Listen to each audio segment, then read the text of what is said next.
Best Loved Films, the podcast that goes with bestlovedfilms.com. Let's begin by acknowledging that this land, the United States of America, was stewarded beautifully by hundreds of generations of Native Americans before any white people showed up. We want to thank them for that and promise to try to leave this land better. My name is Daniel Smith Rousey. I am a very occasional filmmaker with a PhD in Film and American Studies. I've published 3 books about cinema and media. Today, I would like to welcome to the podcast a very special guest, longtime film critic, brilliant author, published everywhere from the New York Times to Vulture to the Chronicle to many other places, Mr. Chris Vognar. Welcome. How are you, Chris? And fellow Berkeley High School graduate. Oh yeah, I forgot to throw that one in. Yes, that's right. We have that little item in common too. How are you today? I'm doing okay, Dan. How are you? I'm good. I'm good. Wow. My audience is definitely going to benefit from your expertise, and I'm excited about that. So welcome back, loyal, longtime listeners, to this list of the milestones of the marginalized, as I sometimes call it, the distinguished movies of the disenfranchised. I haven't ever said this in the many, many podcast episodes I've done, but sometimes, Chris, I feel a little bit like Casey Kasem counting down the top 100 songs like he used to do once a year. Only instead of songs in a year, I'm covering films in a century. And instead of ranking them by popularity or sales or whatever that weird metric was that Billboard was using, these movies are ranked equally, but sorted chronologically. So here we are, you and I, Chris, at what I consider a particularly plangent portion of the picture program, a little slice of a certain period in time, certainly 5 films that I unconditionally love. And just so I name them right off the bat of the podcast, it's My Own Private Idaho, Thelma and Louise, BOYZ N the Hood, Mississippi Masala, and A League of Their Own. Now, all of these motion pictures came out in a relatively short period of time. I guess that's obvious, Chris, from 1991 to 92. This contrasts with other tranches of the counter-canon that were done previous podcast episodes. For example, when I did the 60s, there were almost only 5 films in the whole, well, almost the whole period. So for my current students, most of whom weren't born during this period, the question is why? Why was there this big pig in a python regarding representation of the underrepresented? Maybe this merely reflects the subjectivity of the list maker, me, biased toward the first time I was taking college level film classes in the early 90s. Maybe, Chris, you were doing something similar in the early 90s. Actually, I don't really know. I mean, one example of this, Chris, is how do I know that both Thelma and Louise and BOYZ N the Hood belong on this list, on a 100-picture list of the sort of the most important of the marginalized? I mean, why those movies, they weren't in the box office top 10 of 91. They weren't nominated for Best Picture. So what do you think? Did I get these movies wrong? Is there something you could say, Chris, about the early 90s that, sort of shines a light for my current students on why that period was important? It's an interesting mix, definitely. I mean, one of the things that I think of, it comes to mind kind of quickly, is just what this era was like for independent film. Yeah. And people like Gus Van Sant. Yeah. With My Own Private Idaho. Yeah. And John Singleton, the late great, rest in peace. Yeah. John Singleton, and the kind of opportunities and inroads that they had at this moment in an industry that was really opening up in a lot of ways. It doesn't apply to all these movies. League of Their Own was, Penny Marshall. It was a studio film, sure. A studio film, very, it's fun, but it's also kind of, it's kind of conventional, given that, sure. It is about opportunities being seized and gained, and equality and such. So, yeah. But yeah, the first thing I think of is the changing landscape and sort of the dawn of the Sundance era. Yeah, that kind of thing. And even Thelma and Louise, with Callie Corey, different voices being heard, even with some big stars in that case. It is hard to explain why America just happened to be a little more interested in those unheard voices and the things you're talking about. Why did it matter? I think for my current students, it's like, I would say, okay, don't base your information on Wikipedia. Instead, do the actual reading. And in this case, I mean, based on what I just heard you say, Chris, I would have them start with a book like John Pearson's Spike, Mike, Slackers and Dykes, Peter Biskin's Down and Dirty Pictures, or maybe, or Elisa Perrin's Indie Incorporated, Miramax and the Transformation of Hollywood. I mean, I think books like that, if they want to start challenging why there's so many movies, that's a good place to start in terms of why was the sort of Sundance Miramax era kind of beginning at this time? You know, how did that happen? Why did it happen? I mean, and I'm so glad you said, Chris, it's true that not all 5 of today's films are exactly part of what they would later call indie wood. But I would say all of them, even the less indie of them, were sort of informed by that kind of post-Reagan perception of sort of the rules being rewritten, of sort of dramatic new possibilities for dramatic pictures, of that quote from scripture that Bob Marley quoted, so the last shall be first and the first last. I think that just was something. Conscious hip hop may have had something to do with it. I don't know. Anything else I'm forgetting? No, no, I mean, those are all good points. But I think what I remember about, you know, most of these films, and I will admit I'm better versed in some of them than others. Sure. We all I, are. I remember people talking about these movies. Yeah. And this was obviously well before the internet. And I remember people talking about the end of Thelma and Louise. Sure. And kind of going, you know, even if they were, and some people were celebrating it, some people were like, what the hell? Yeah. I remember people, you know, I remember going to see BOYZ N THE HOOD with my girlfriend in college. Yeah. And her mind was just opened in a big way by that movie. Yeah. And by the realities that it was representing. Yeah. So these were kind of, some of these movies were very zeitgeist. And so that's what I remember the conversation. Well, you know, you say zeitgeist, I say 4 of the 5, except for League of Their Own, they were all original screenplays set in the current era. And that, you don't always see that, not always with movies that strike such a cultural chord, you know. So these were like, this is like urgency of now kind of thing, you know. And I think that we see a lot of that. I agree with you. I think that, you know, 1991 was this, it's like, you could also ask why like Lollapalooza or Nevermind was happening at the time, and why it hadn't happened like 10 years before. I think in some ways people were just like, no, we don't need the 80s anymore. We don't need Reaganism, Republicanism. I mean, not that that stuff exactly went away, but that there was sort of an appetite for more voices. And I think I would even include the other movies that have been on this list already, or that I've discussed in other podcasts, but came onto other lists, which would, and some of them are The Silence of the Lambs, even Terminator 2 in its own way, just because of what Sarah Connor represented. To some degree, Dances with Wolves, which came out in late 90, but made a lot more money in 1991 than anybody thought it would.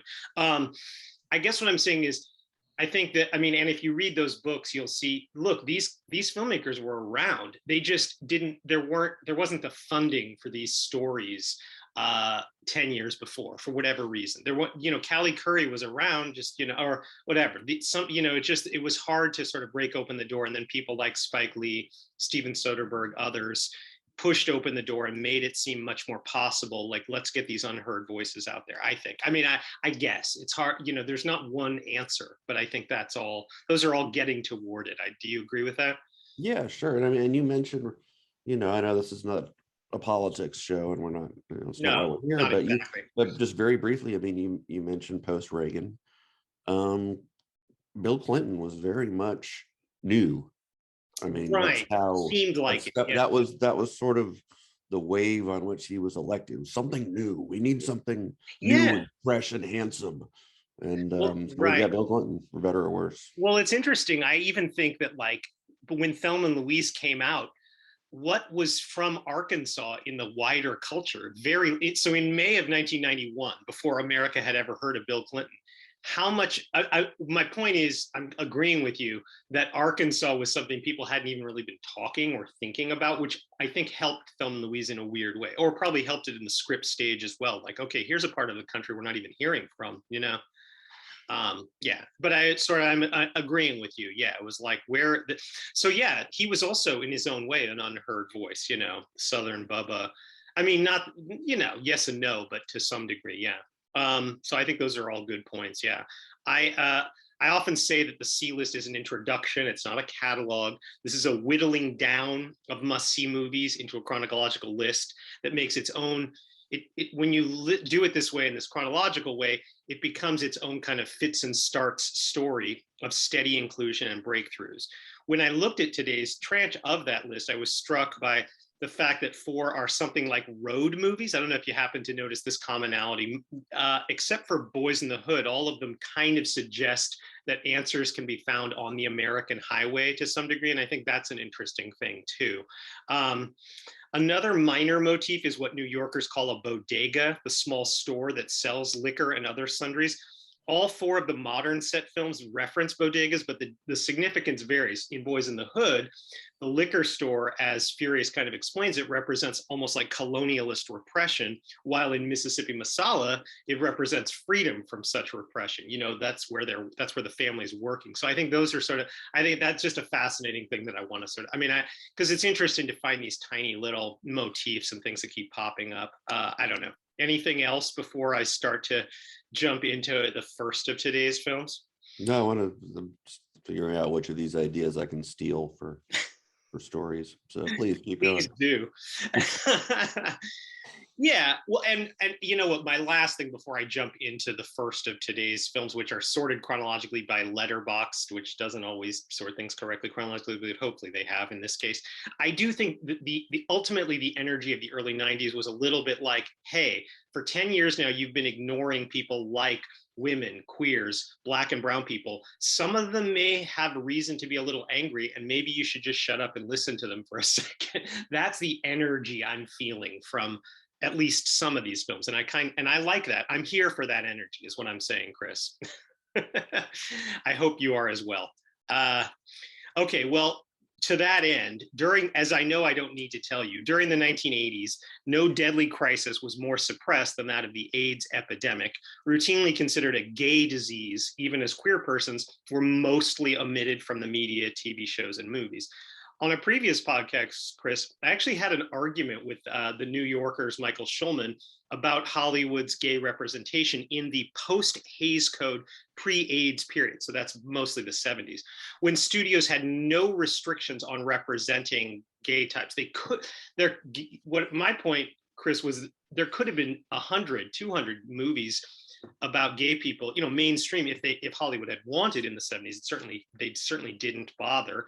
I lamented the fact that other than the boys in the band, when gays were seen, the very rare times they had more or less been represented as kind of weird supporting characters or sometimes weapon-wielding monsters, as in Dog Day Afternoon and the Rocky Horror Picture Show. Now, I think those are great films. What I told Michael that I wish had existed before AIDS became a household word was more like a reading the paper kind of domestic, kind of normal. I say normal, I mean that, that word is freighted, but kind of just like, just house husbands or a pair of housewives just sitting around. One place you see that, Chris, is in the French film La Cage aux Folles from 1978. They're just sitting around, they're just reading the paper. I mean, that's not the only thing they do, but we didn't see that at all in an American film pre-AIDS. I mean, the American remake of La Cage aux Folles didn't happen until 1996.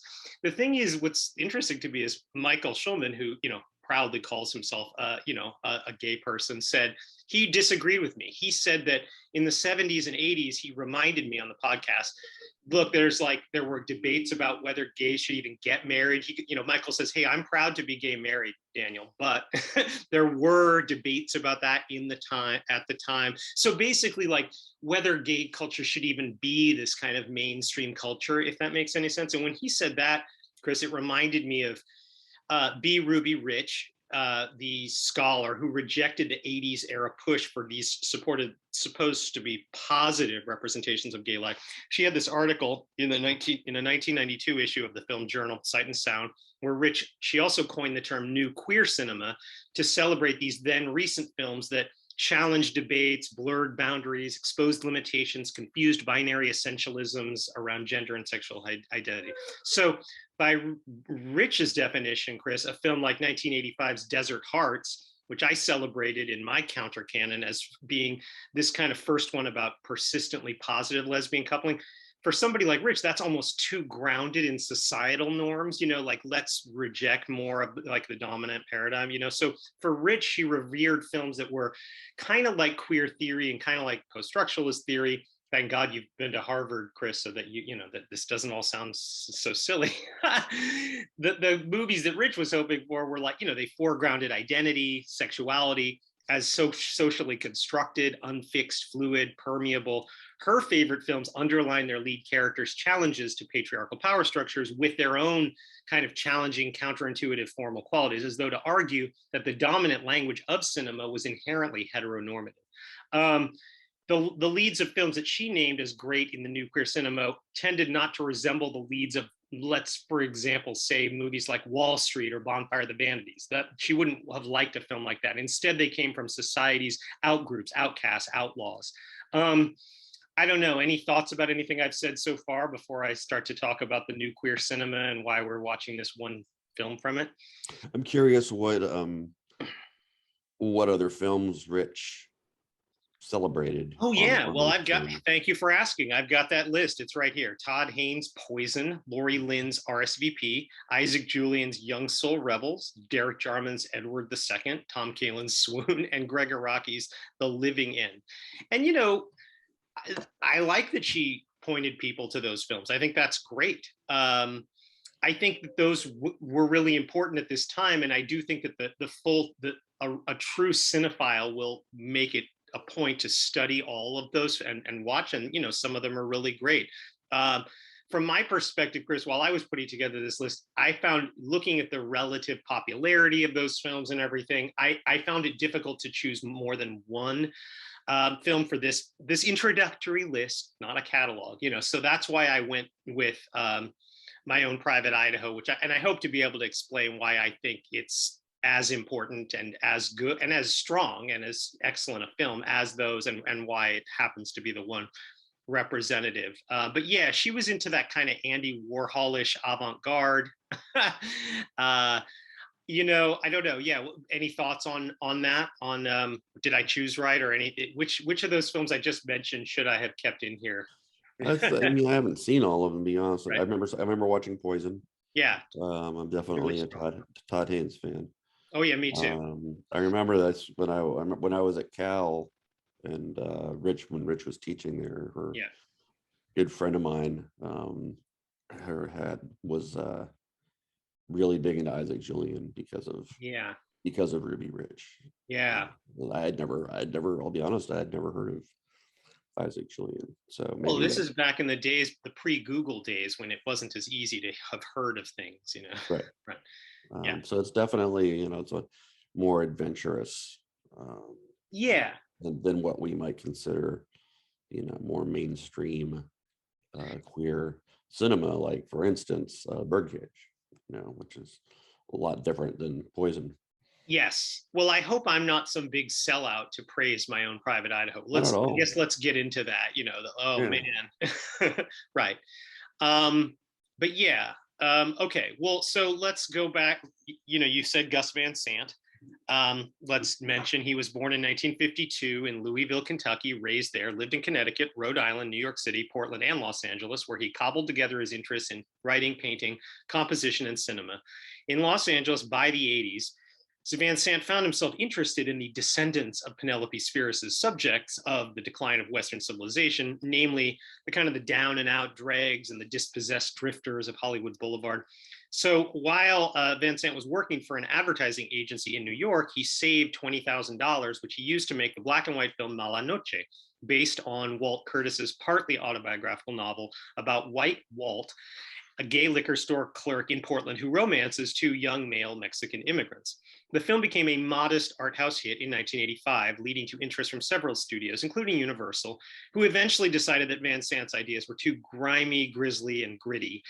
International Video Entertainment was the independent production house that financed Kiss of the Spider Woman all the way to William Hurt's Oscar. That's also an important sort of kind of precedent for the new queer cinema, but I thought it was too foreign for my list because it's basically Brazilian. But anyway, okay, so since they had done that, since they'd won an Oscar that way, arguably the first one by an out gay character, kind of, William Hurt, they were willing to take a chance on Van Sant's idea to adapt the novel Drugstore Cowboy, as long as the lead was a big enough star to win them another Oscar. Now, Drugstore Cowboy is not an inherently LGBT story.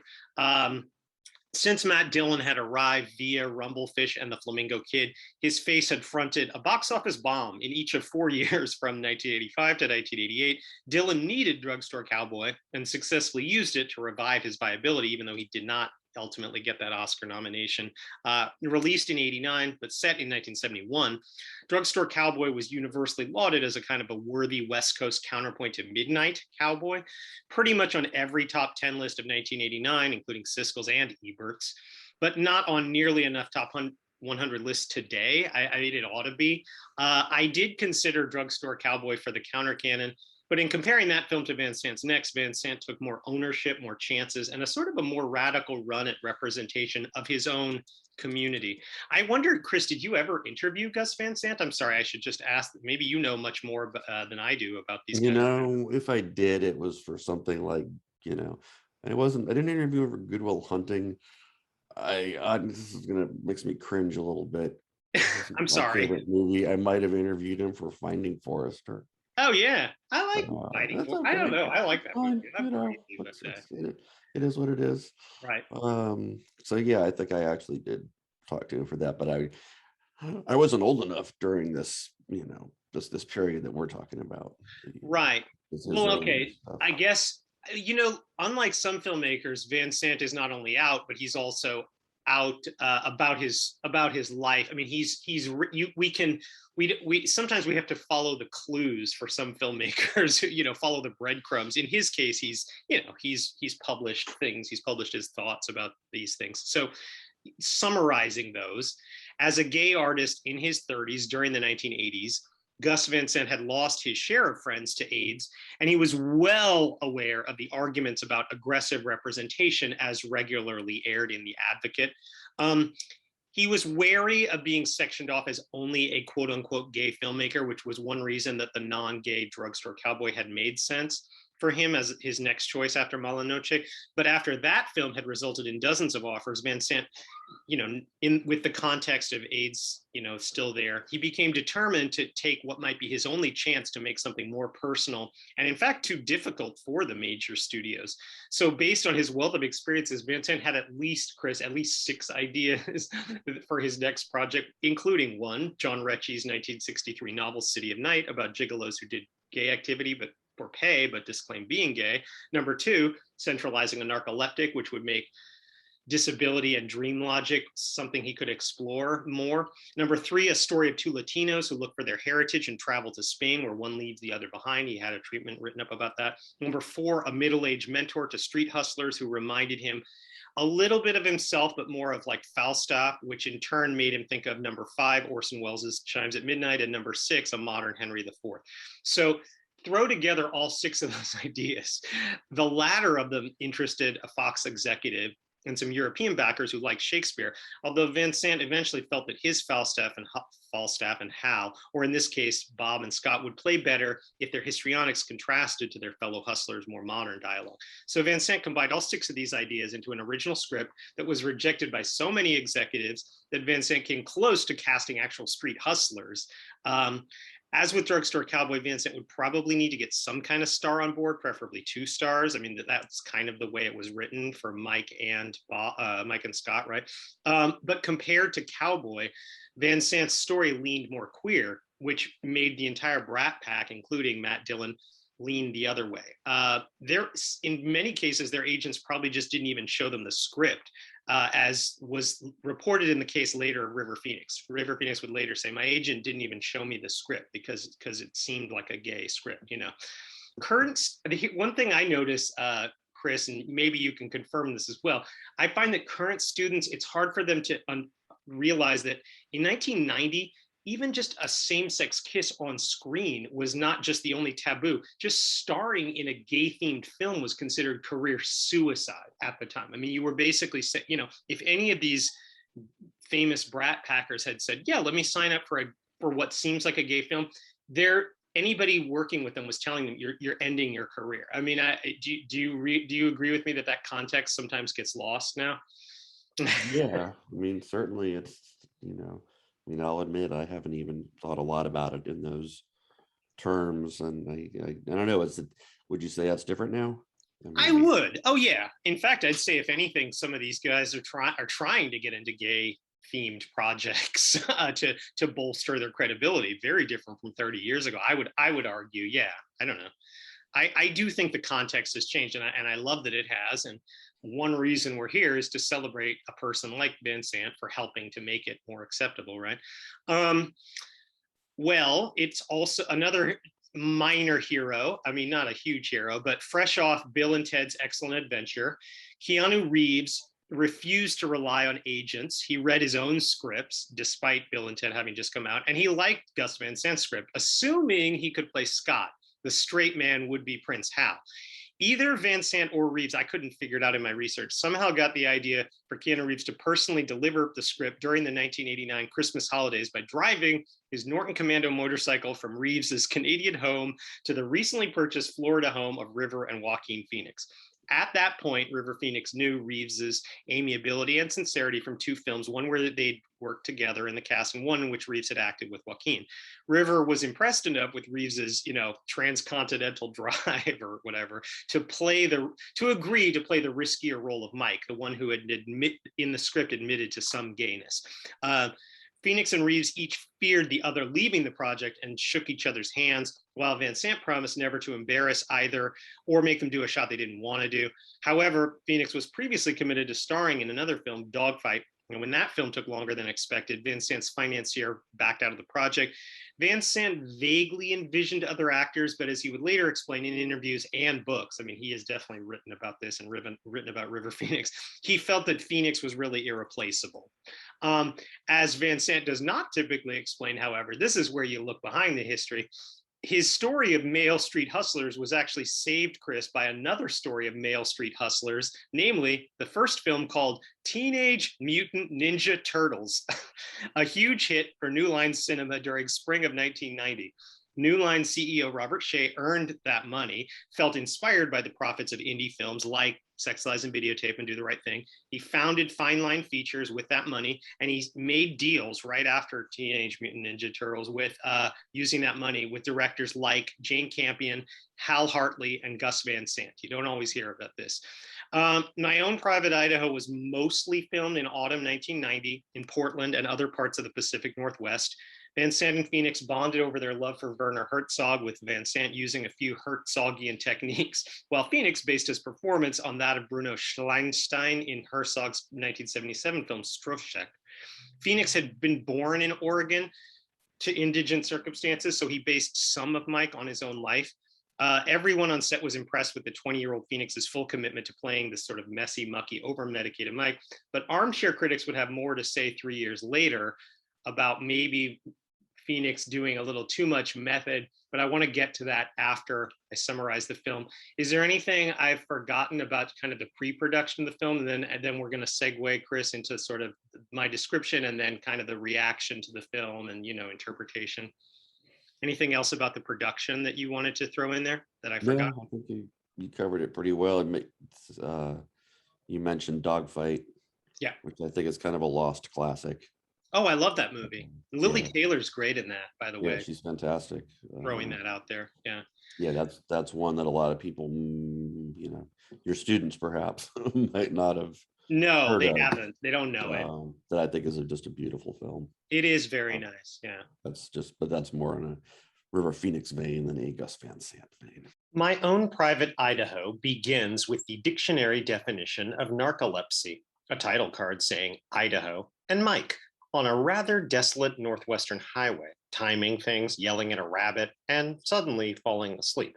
As Mike dreams of his mother, titles say Seattle, where Mike receives fellatio and a fee that he manages to inflate by $10.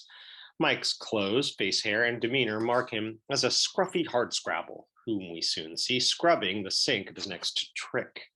Standing on a street corner at night, Mike gets picked up by a rich middle-aged woman who takes him to her mansion, where Mike is made to hang with another hustler who happens to be his pal, Scott Favor.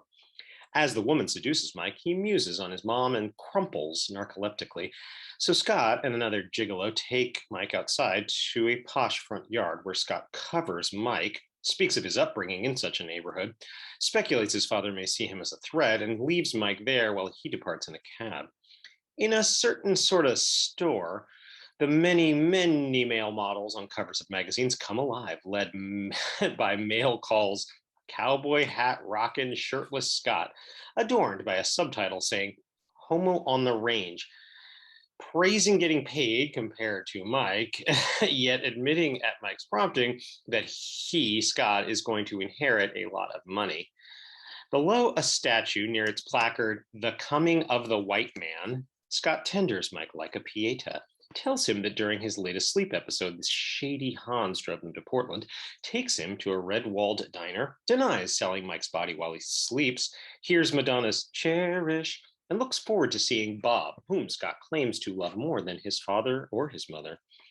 As Mike, Scott, and pals awaken on a Portland rooftop, Bob emerges from under a freeway along with backup Bud, falls asleep in his large, dilapidated, well-ventilated flophouse, gets awoken by a playfully prose-appropriating Scott, searches angrily for stolen drugs amongst his many gigolo acolytes, probably the drugs we see Mike surreptitiously snorting, and asks Scott what he'll do after his, meaning Scott's, coming inheritance.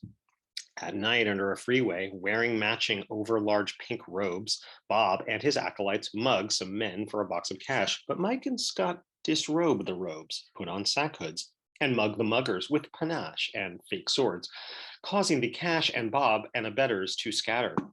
The next day in the flophouse, Bob exaggerates the events with florid Falstaffian fabrication, only to endure Scott's taunts, humiliations, score setting, and the returning of the stolen cash to Bob.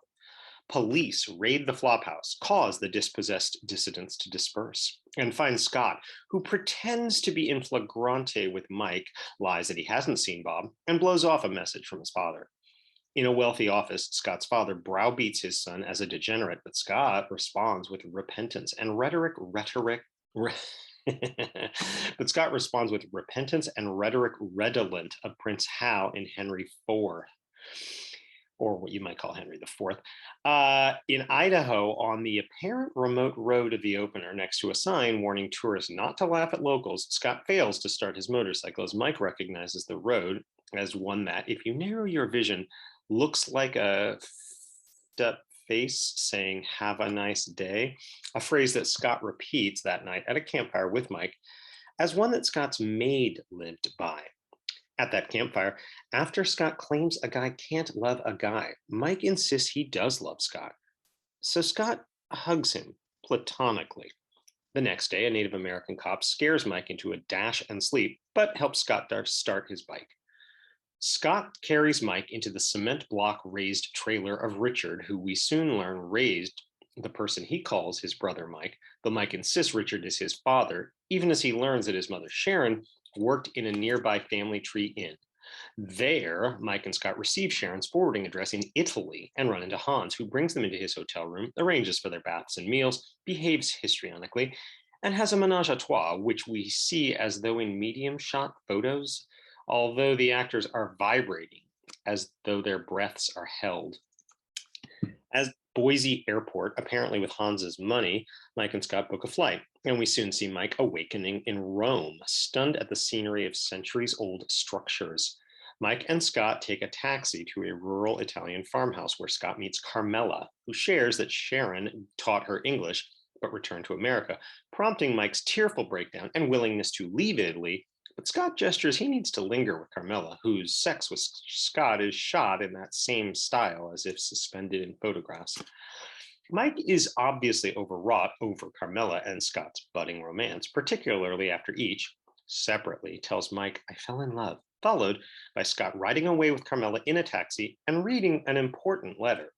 Mike joins other male hustlers outside the Roman Colosseum, flails in front of a John, awakens at a Portland airport, returns to that diner, shakes his head at straight lovers kissing, reconnects with a trick, watches The Simpsons, and falls asleep next to broken bottle glass on the sidewalk as Scott rides by in the back seat of a limousine. Bob sees Scott with Carmelita, both dressed to the nines, entering a swanky party, which Bob and acolytes crash. But Scott tells Bob that despite what he once learned from him, Bob must now leave him alone. And so a bouncer bounces them out. Two funerals are contrasted, one for Scott's father, in which Scott looks as composed as a Callow Corleone, and one for Bob, that the mourners turn into a pagan mosh pit of pandemonium. On the rural road of the beginning, Mike says that his life has been on such roads that go around the world as he falls, gets his stuff stolen by a car of passersby, and then, in an extreme long shot, gets picked up by another driver and hauled away. So, Chris, what do you think of My Own Private Idaho when you look back, think about it? What stands out as most unique about this film after you watch it?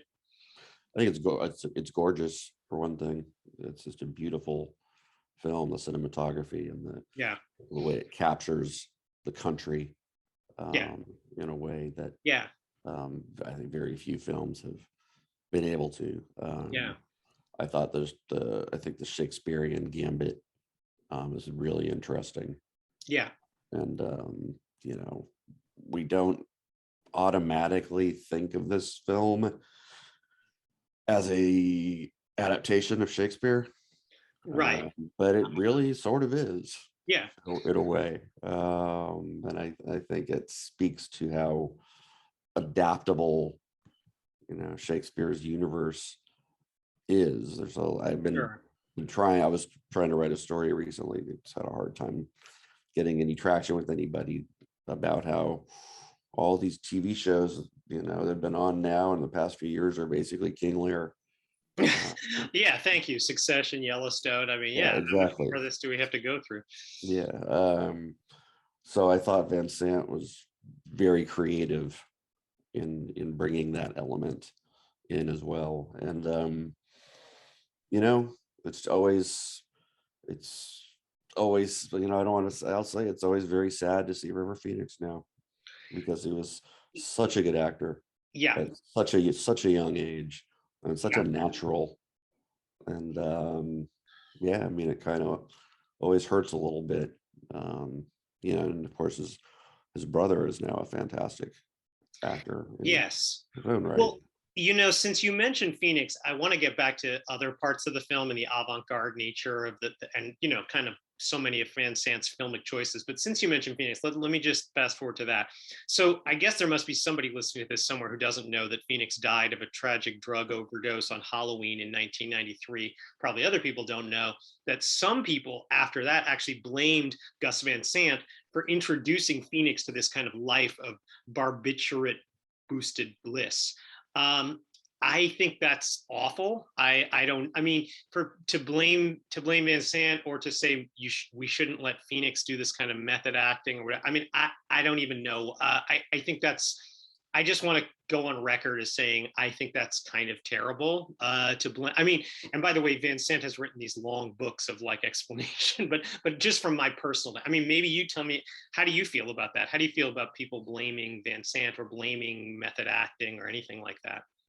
I heard some of the same blaming this kind of acting or that kind of acting when Heath Ledger died. Yes, right. Mm-hmm. And I thought it was ridiculous. In his case, and I think it's pretty ridiculous in this case. I agree with you. I also would say that whatever happened to Phoenix on that set in 1990 cannot, and I don't think and cannot and should not be separated from the extraordinary bravery Phoenix showed during the filming of not only these simulated threesomes, not only this simulated oral sex from a man. I mean, you don't quite see it, but still. And then the campfire scene when Phoenix decided to make Mike's love for Scott far more explicit than Van Sant's script had implied. I mean, so in other words, Van Sant had written this 3-page thing. Phoenix blew it up into 8 pages and insisted on saying, no, I love you, Scott. So here's the thing. I mean, this was so without precedent for anybody on Phoenix's level. And what level do I mean by that? Well, when Phoenix agreed to play Mike during that Christmas in Florida, he was then the sixth youngest ever nominee for Best Supporting Actor for Running on Empty, 1988. He was also Steven Spielberg's choice as the young Indiana Jones in that franchise's third film. He was a name that had appeared above the title of 3 films. With the exceptions of Al Pacino in Dog Day Afternoon and William Hurt in Kiss of the Spider Woman, no one on Phoenix's A-list level had come close to what Phoenix was doing in My Own Private Idaho. I mean, and I say come close, I mean, in many ways, he went past what they had done. Now, I guess the current conversation, Chris, would be, well, shouldn't an out gay man have played Phoenix's role? That's what we should have had. Well, yes, but such men were totally missing from the A-list in 1990 for very obvious reasons. So I guess I just want to throw up a moment of sort of a salute. I mean, compared to the rest of the new queer cinema, movies like Poison that we've been talking about, here's this A-list actor, Phoenix, blazing what I consider a very important trail that basically showing other major actors that they did not need to be afraid. Any thoughts on that, Chris? I mean, it's a very tricky question, and it's actually, I think it still is actually. I mean, yeah, certainly we think about representation in a more, if you say, enlightened way now than we once did, certainly than we did in 1990. And I definitely think there is something to be said for an out gay man playing an out gay character. That I also, and I've gotten some grief for saying this before, but I also think if you're acting, I think different kinds of people should be able to play different kinds of characters, because it is in fact acting. Yeah. And it's storytelling. Yeah. So I think it's a point well taken. I can certainly see why those kinds of complaints were voiced, and why they're even voiced today. But like I said, it's a tricky question. It is definitely tricky, and it's a conversation we need to keep having. It often comes back to, well, like any particular movie, say My Own Private Idaho might be a great movie, just the general trend of always straight people playing getting all the gay roles, that's a problem. So we need to find a place to arrest that trend. And I would argue we have in the years since, and I think, but yes, it was still an issue then. Van Sant knew about that. I wanted to ask you about what you thought of kind of the formal choices of My Own Private Idaho. I mean, obviously it's not, at least for not all of its 2-hour running time, it's not a realistic movie the way that BOYZ N THE HOOD is. There's obviously some kind of formal edginess, in like those sex scenes, the way those are filmed. I would argue that one reason, I mean, this is kind of underlining B. Ruby Rich's point. These characters aren't accepted by bourgeois society, so therefore bourgeois filmmaking can't tell their story. It's upending Shakespeare. What about for you, Chris? Does it work? Do Van Sant's weirder choices work for you? Yeah, I mean, I think those are the kinds of choices that make him a really interesting filmmaker. Yeah. And they're the kind of choices that I kind of miss with some of his more mainstream movies. Right. And I understand the whole, one for me, one for them. Yeah. Thing. It seemed like I don't know, at a certain point, it seemed like it was kind of just became one for them. That's not what Spielberg said to do. Yeah, only for them. And I love, I'm a huge Good Will Hunting fan. Right, me too. Don't get me wrong, but it's a very middle of the road. There's not a lot of scenes like the sex scenes in My Own Private Idaho or some of the other weirder. And then I mentioned Finding Forrester, which is it's not a bad movie, but it's not My Own Private Idaho, obviously. And then there's that. I don't know. I'm sorry. I don't mean to just rattle down. No, you're fine. Van Sant's filmography. Some of those decisions he made around the time were fascinating, like the Psycho remake. Yeah, right. Well, that was shot for shot. We could spend an hour on whether it makes sense to do a shot for shot remake of anybody's film. Never mind Psycho. But what I love about My Own Private Idaho is the voice, the filmmaking voice. And the fact that you are really seeing somebody's vision. And that's what I love about so many films, so many, and you know, quote unquote independent films of that era is, you know, and then it's kind of, we haven't really mentioned the, you know, the new Hollywood yet in the 70s and Sure. late 60s. That's, you know, what I love about so many of those movies is Right. is the voice, the individuality, Yes. of who's making the film and what they're putting on the screen. I think at its best, My Own Private Idaho, you could call it a sort of an uneasy blend of like 90s sensibilities and Shakespearean sensibilities, but that uneasy blend might also parallel the uneasy relationship of Mike and Scott, where they love each other, but also sort of whatever. They may not really get each other or may not love each other the same way. So what I guess I'm getting at is I think the formal qualities often kind of emphasize the thematic qualities, and I think that actually for me works. I was actually living with a gay person, a gay man in DC, platonically in 1993, Chris, and I remember him. We were talking about the nuclear cinema. I don't think we used that exact phrase, but just some recent films about gay life that had come out. And I only remember two words that he said about the movie My Own Private Idaho. Two words, Chris. The only two words I remember him saying were "too tame." I guess I can't help but ask you, was the, you know, and he, by the way, he liked a lot of porn. I mean, is My Own Private Idaho too tame, Chris? Is that a problem? Not for my tastes, Yeah. but Okay. you know, everybody's coming at it from their own perspective. So Yeah. you know, there wasn't anything that I was really wanting that film didn't necessarily have. Right. Um, Yeah. so no, for me, you know, not too tame, Right. but I certainly respect Yeah. that opinion, you know, Right. coming from somebody else with a different, you know, life story. And I want to say that Phoenix's performance was tremendous. It won many Best Actor awards in 1991 and 1992, including the one at the Venice Film Festival, after which Phoenix said, quote, "I don't want more awards. Venice is the most progressive festival. Anything else would be a token," unquote.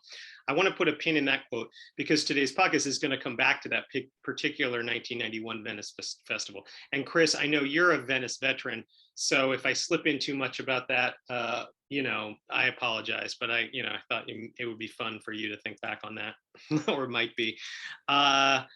So anything else before I sort of segue into the next film about My Own Private Idaho? Anything else that we're leaving out about it? no, I think we got a lot there, covered a lot of ground. While Gus Van Sant spent much of 1989 scrambling for the right pair of leads for his road-oriented film, a more established director, Ridley Scott, was doing much the same thing at the same time. The road to making Thelma and Louise had many ahem twists and turns. Callie Curry was a music video producer who dreamed up the idea in 1988, spent 6 months writing a script, shopped it, got no interest, planned to make a super low budget film with a few friends, like the way that Gus Van Sant was thinking he would. But then a friend of a friend showed Callie Curry's script to Mimi Polk Gitland. Gitland was running the production company of Ridley Scott, and Scott loved what he read. He paid $500,000 for the film rights to Thelma and Louise. Gitland recalled that Scott didn't think he himself should direct it, but that the people he asked were other A-list directors who, yes, were all men. Now, I think it's fair of us to ask, Chris, in retrospect, why didn't Ridley Scott ask Gitland or a female director, an established one, maybe Elaine May, maybe Barbara Streisand? I don't know. I mean, I don't expect you to answer that question, Chris. That would be putting you way too much on the spot, even more than I'm doing already. I'll try to answer it, and then I'll let Chris come up, tell me if he thinks my answer makes any sense. I'll say there's no one good answer for why Scott didn't go to more women. I think I would argue that in 1989, when he was doing this, no one was on the internet asking for more female directors. 10 years later, 10 years after 89, when CBS dedicated hours of prime time to A-list female stars to narrate the American Film Institute's top 100 and many top 10s, top 10 romantic comedies, sports films, westerns, epics, etc. Not one single commentator. I mean, you've got Jodie Foster, Meryl Streep, Whoopi Goldberg, all these people introduce him. Not once does any of them say on or off screen that every single film that they're presenting was directed by a man. I think that would change now. But I just, in the 90s, it just wasn't a conversation we were having. Any thoughts about that? Am I leaving something out, Chris? I mean, I think it's insane that Ridley Scott directed that movie somehow. I mean, I think it's a really good movie, and but sometimes I just completely forget that he made it. Right. It's so freaking odd. It is a Ridley Scott movie. No, it is.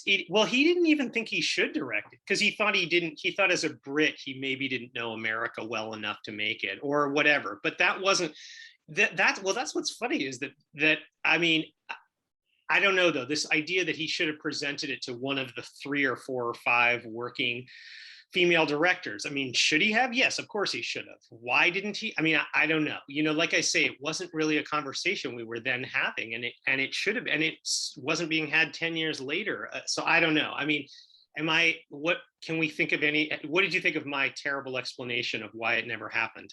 I think it's fair. And you know, I'm sure some people were asking that question back then, you know, why didn't a woman direct this and why didn't Scott try harder to find somebody? Yeah.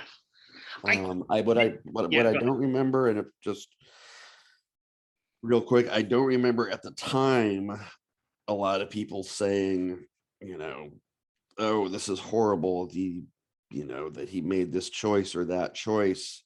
You know, this would have been much different and better if a woman had made this film. I don't think there was a lot of that. Yeah. And because I think a lot of people really did see it as, you know, for a studio movie, saw it as pretty revolutionary in its own way. As much as any movie can be called revolutionary, I think you're right. I think, yeah, I mean, let's not, you know, probably that word, you know, maybe it's not necessarily perfect for very many movies, but yeah, you know, I exaggerate as I am prone to do. No, but that's okay. I think in this case, you have every right to.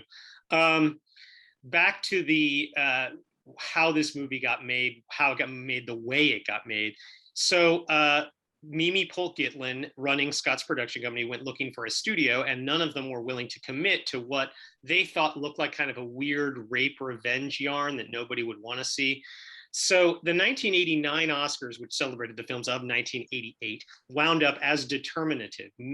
Several people saw certain similarities between the movie Twins, Midnight Run, and the Best Picture winner, Rain Man. And those similarities serve to emphasize the fact that a pair of men often teamed up for road movies all the time. So why not women, right? Michelle Pfeiffer had earned her first Oscar nomination that year, and in this case for Best Supporting Actress, an award that she lost to relative newcomer Geena Davis. New to the Oscars, first-time nominee. Meanwhile, the Best Actress Oscar went for the first time to Jodie Foster.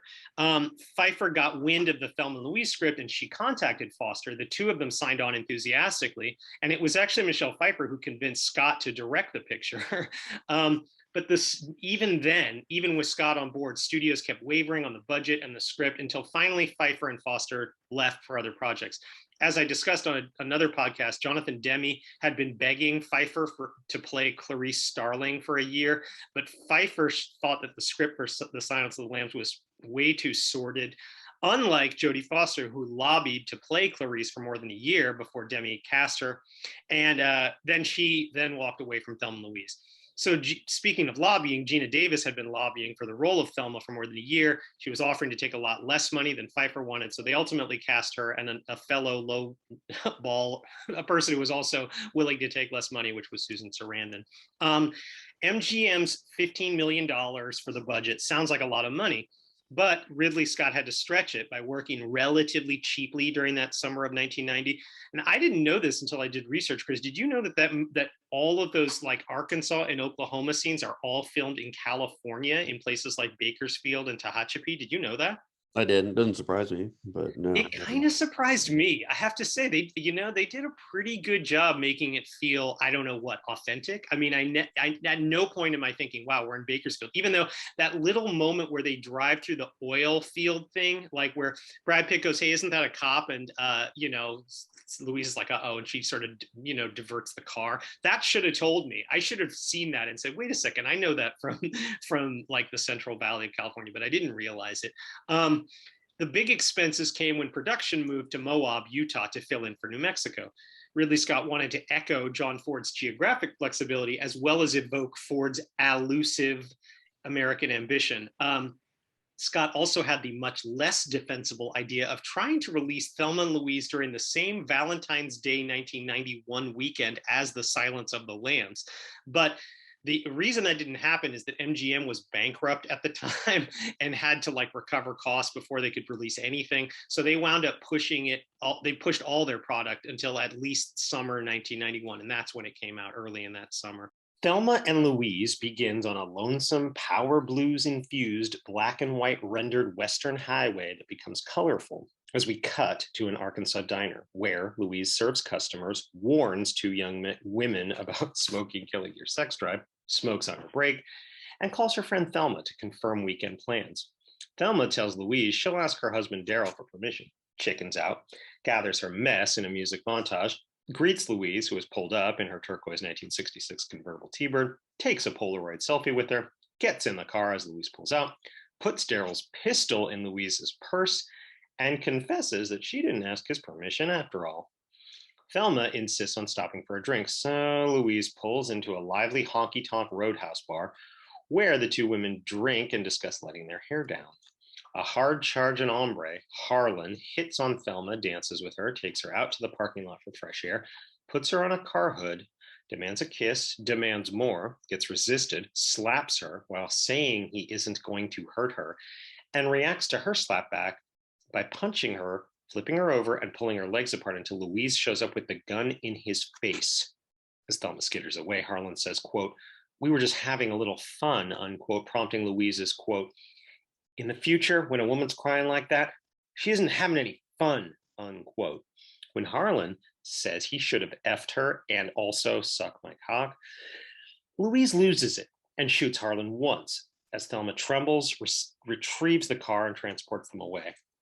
Arkansas State Police Detective Hal Slocum ties up Harlan's body bag and interviews waitress Lena, who tells him neither woman is anything like a murderer. When Thelma suggests they call the police, Louise retorts that a room full of witnesses will say Harlan was partying with Thelma. Louise pukes, drives them to a motel, argues with Thelma that given enough time, the police will find them, calls her boyfriend Jimmy, and persuades Jimmy to loan and wire her $6,700, which she'll repay from her savings, to an Oklahoma City Western Union.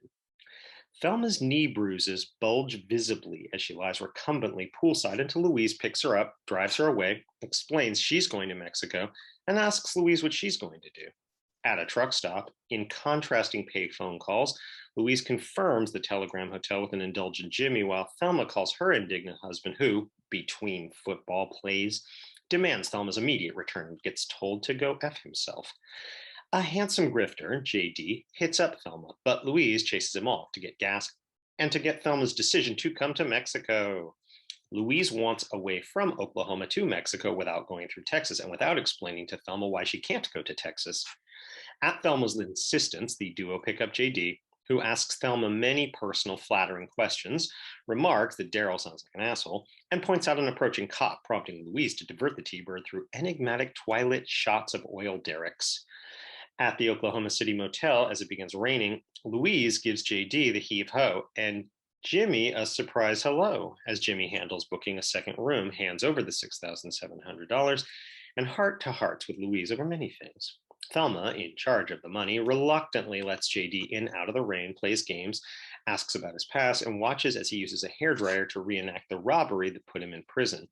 At the motel diner the next morning, Louise promises Jimmy to try to find him later, watches him leave, sees Thelma arrive looking rather post-coital, and learns that Thelma made love to JD and ... left him alone in the room with the money. Something Louise is soon sobbing over when they get back to the room and there's no money there. Hal and FBI agent Max enter Daryl's home to ask if he loves his wife, but when he states he's as close as he can be to a nutcase like that, one Max advises talking sweet to her when she calls. Pulled over to a rural roadside market, Louise appears despondent as Thelma leaves the car, enters the shop, and runs out shouting for Louise to start the car because, as we soon see in a surveillance video watched by Hal, Max, and Daryl, Louise has used JD's words to commit armed robbery, something Louise proudly recounts for Thelma on the open road. The police bring JD into an interrogation room where Hal tells JD the girls had a chance that JD took away when he stole their money, meaning Hal will follow JD around forever if he doesn't spill everything. Louise wants Thelma to payphone call Daryl, but warns her to listen for signs of police. And when Daryl answers, "Thelma, hello," Thelma hangs up and deadpans to Louise. He knows.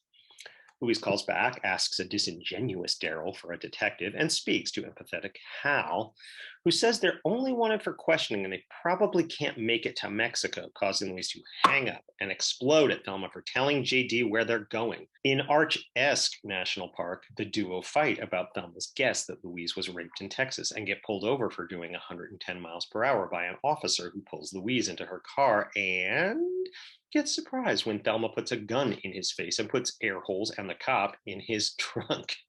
At another rural road market payphone, Louise calls Hal, who says if she won't come in, they'll charge her with murder. And he knows what happened to her in Texas, which has her hanging up, but not before the cops get the trace. Thelma affirms Louise isn't making side deals, declares she can't go back, says, quote, "Something's crossed over in me," unquote, and conveys, quote, "I feel awake, wide awake," unquote. The duo finally agree to pull over with the obscene trucker that's been following them, ask him to apologize for his behavior, receive obscenities, shoot at his large gasoline truck, cause it to explode, and whoop and holler as they triumphantly drive away. The duo get pursued by about a dozen cop cars, but get lucky going under a low train trestle that traps the lead cop car, leaving Louise and Thelma one last lull to love their new life and lament their old one.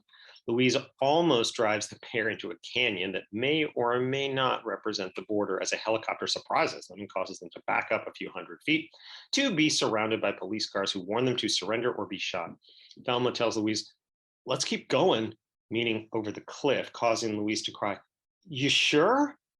Kiss her, and push her foot to the gas pedal, leaving Hal running for the car even as it goes over the edge in one of cinema's most famous freeze frame finishes. So, Chris, what stands out to you about Thelma and Louise? I mean, when you watch it again, what is most kind of unique about it, if anything? I mean, you mentioned the idea of being, some people were scared away because they thought it was kind of a rape revenge, kind of thing, and it sort of is, but I don't think that's a bad thing. But it is that, but kind of shaped as something else, as a buddy movie. Yes. And you mentioned, all of these men buddy movies. I will admit that I wouldn't guess we would be talking about twins on this. I thought that was a kind of a left field curveball here. Yeah, go ahead. But yeah, right. I mean, it was, this it was a buddy action movie with two great actresses, and that's that. At the time, that was, I'm not going to use the word revolutionary again because it's such a loaded word, but that was different, right, back then for a movie, of that scale and that profile, especially. You say rape revenge, I start thinking Quentin Tarantino. This is obviously not that. No one knew who he was in 1991, right? But yeah, sure. Yeah, I mean, well, I diverted us to twins just to show how easy it was for there to be a buddy road movie of two guys. That goes to show how full that bucket had gotten with this other bucket over here of women doing the same thing. Totally. And don't get me wrong, Midnight Run is like one of my favorite movies. Sure. Ever. Who doesn't love that? Well, there you go. And I don't say they shouldn't have made Midnight Run or any. I'm just saying, it did go to show how we were way overdue for a movie like Yeah. Louise, if that makes any sense. Absolutely. Absolutely. I think that, well, okay, I'll say that as summer counter-programming, Thelma and Louise was a modest hit, earning around $45 million domestically, and a Time magazine cover dated June 24th, a month after the movie come out, that said, "Why Thelma and Louise Strike a Nerve?" In that article, Richard Schickel wrote, and I think he frames well people's reactions to the film. He said, quote, "Does it offer suitable role models? Is the violence its heroines mete out to their tormentors really empowering to women? Or does it represent a feckless sacrifice of the high moral ground? Is its indiscriminate male bashing," he put that in quotes, "grossly unfair to an entire sex? Should we care?" And do you want to answer? I mean, in some ways, Schickel kind of answers these and kind of doesn't, saying that we don't have to care. Do you want to answer any of those? I think those are all really stupid questions. Sorry. I just think that's coming from, I mean, could you be any more, could you be any more white straight male, right, than posing those questions? Right. I don't know. I mean, let me back off of that a little bit and try to put myself where I was back then. But even then, I don't think I had those kinds of questions. I mean, those kinds of questions ignore the kinds of things that you're just talking about all these male buddy movies, and how novel and I would say necessary it was to have something from such a different perspective that Callie Corey was able to write. So no disrespect to Richard Schickel, although I guess I just called him stupid. Sorry. No. But Richard, rest in peace. He was very nice when I interviewed him. So. But I think, Schickel's. Yeah, I mean, I don't know. I mean, male bashing. Well, but Schickel's putting that in quotes. He's putting violence in air quotes. He's kind of throwing other critics under the bus, if anything, saying like, he's kind of saying, I've read a lot of reviews in the last month, and a lot of them, he didn't say they were mansplaining. I mean, I don't, that was a term that came later, but I think that's kind of what he meant, was that what we're hearing a lot of is a lot of men who are kind of, I misunderstood a little bit. I'm sorry. Yeah. Sorry, Richard. My bad. No, that's okay. It's all good. I'm sure Richard can handle it. I saw him too at a panel. I just spoke to him very briefly. I have feelings about him. We can talk about it. Me too, but he's written some excellent work, I think. God, yeah. And he did some great documentaries too. Yes, that's very important to point out as well. No, and I mean, here's the thing. It certainly felt like something that merited a Time magazine cover at the time. As you said, it seemed like a very alive conversation happening. That was a cover piece? Yeah. It was, it was the Thelma and Louise were on the cover of Time a month after it came out. Gina Davis and Susan Sarandon were, and it did. I mean, at least in my little world, it seemed like everybody was talking about it. There was also an op-ed by somebody named Margaret Carlson in that same Time magazine, and she wrote that the movie can hardly be called a woman's movie or one with a feminist sensibility. This is interesting. She said that Thelma is married to a man who treats her like his personal slave. And so I'm quoting her now, quote, "Thelma and Louise are so trapped that the only way for them to get away for more than 2 days is to go on the lam," which, unquote, which I guess for her proves that it's not feminist. I don't know. So she says, Thelma and Louise, she wrote, I mean, just to get to her thing at the end, quote, "become free, but only wildly self-destructively so, free to drive off the ends of the earth," unquote. She keeps talking about how stupid Thelma is with like how she's not a role model because of look at how she lost the money to Brad Pitt, among other things. I don't know. I mean, so it seemed like Time, looking back at this, it seemed like Time had found a woman that it could publish that basically countered the idea that these women should be considered either role models, or that this movie is easily put together with feminism in any kind of normal way. Now, maybe that's true. There's, what, I'm sure you agree with me, Chris, that there are many feminisms, and it's not like there needs to be one line, and there's not one only feminist dogma, and if you have to agree with everything to be a feminist. No, of course not. But I don't know. I any thoughts about this? Just from what you just heard, any thoughts about Carlson's argument? Yeah, I mean, I would say one way to know that a movie is big Yeah. and has really tapped into something, Yeah. is that we, or experts or whatever, however you want to put it, people Sure. Yeah. start expecting it to carry unrealistic freight. Yeah. So we start, wanting a movie like Thelma and Louise to represent feminism. Sure. When, as you said, feminism is very complicated, and Yeah. there are many, many different feminisms. But when something gains traction in the culture and it's talked about and debated, we make it. And I think this speaks to how big that movie was and is. We start expecting it to stand for things. Yeah. We do, don't Um, we? And no one movie can stand for everything. I mean, that's the problem, right? yeah. Um, But perhaps that yeah, also speaks to how novel that movie was, it does. That's a great point. that we haven't, we hadn't seen a movie with two women, driving off a cliff as an act of liberation before. That was new. No, it was. Um, I mean, right. To even argue whether it was an act of liberation was just like, it's not like there had been 10 other ones, so we couldn't, right. I'm glad you bring that up. Um, I noticed there was Callie Curry's quote. This will be the last quote from that Time article. She said, quote, "As a female moviegoer, I just got fed up with the passive role of women. They were never driving the story because they were never driving the car," unquote. I think that's well said. I mean, I don't know. She's got a point there. Whatever else is happening, clearly Thelma and Louise are driving this story. That's rare enough. yeah. Um, And as a journalist, I'm glad that she talked to Corey and right. got her perspective. That's a good thing. I thought that Susan Sarandon parried many of the criticisms with some well-wielded whataboutism, although they didn't call it that then.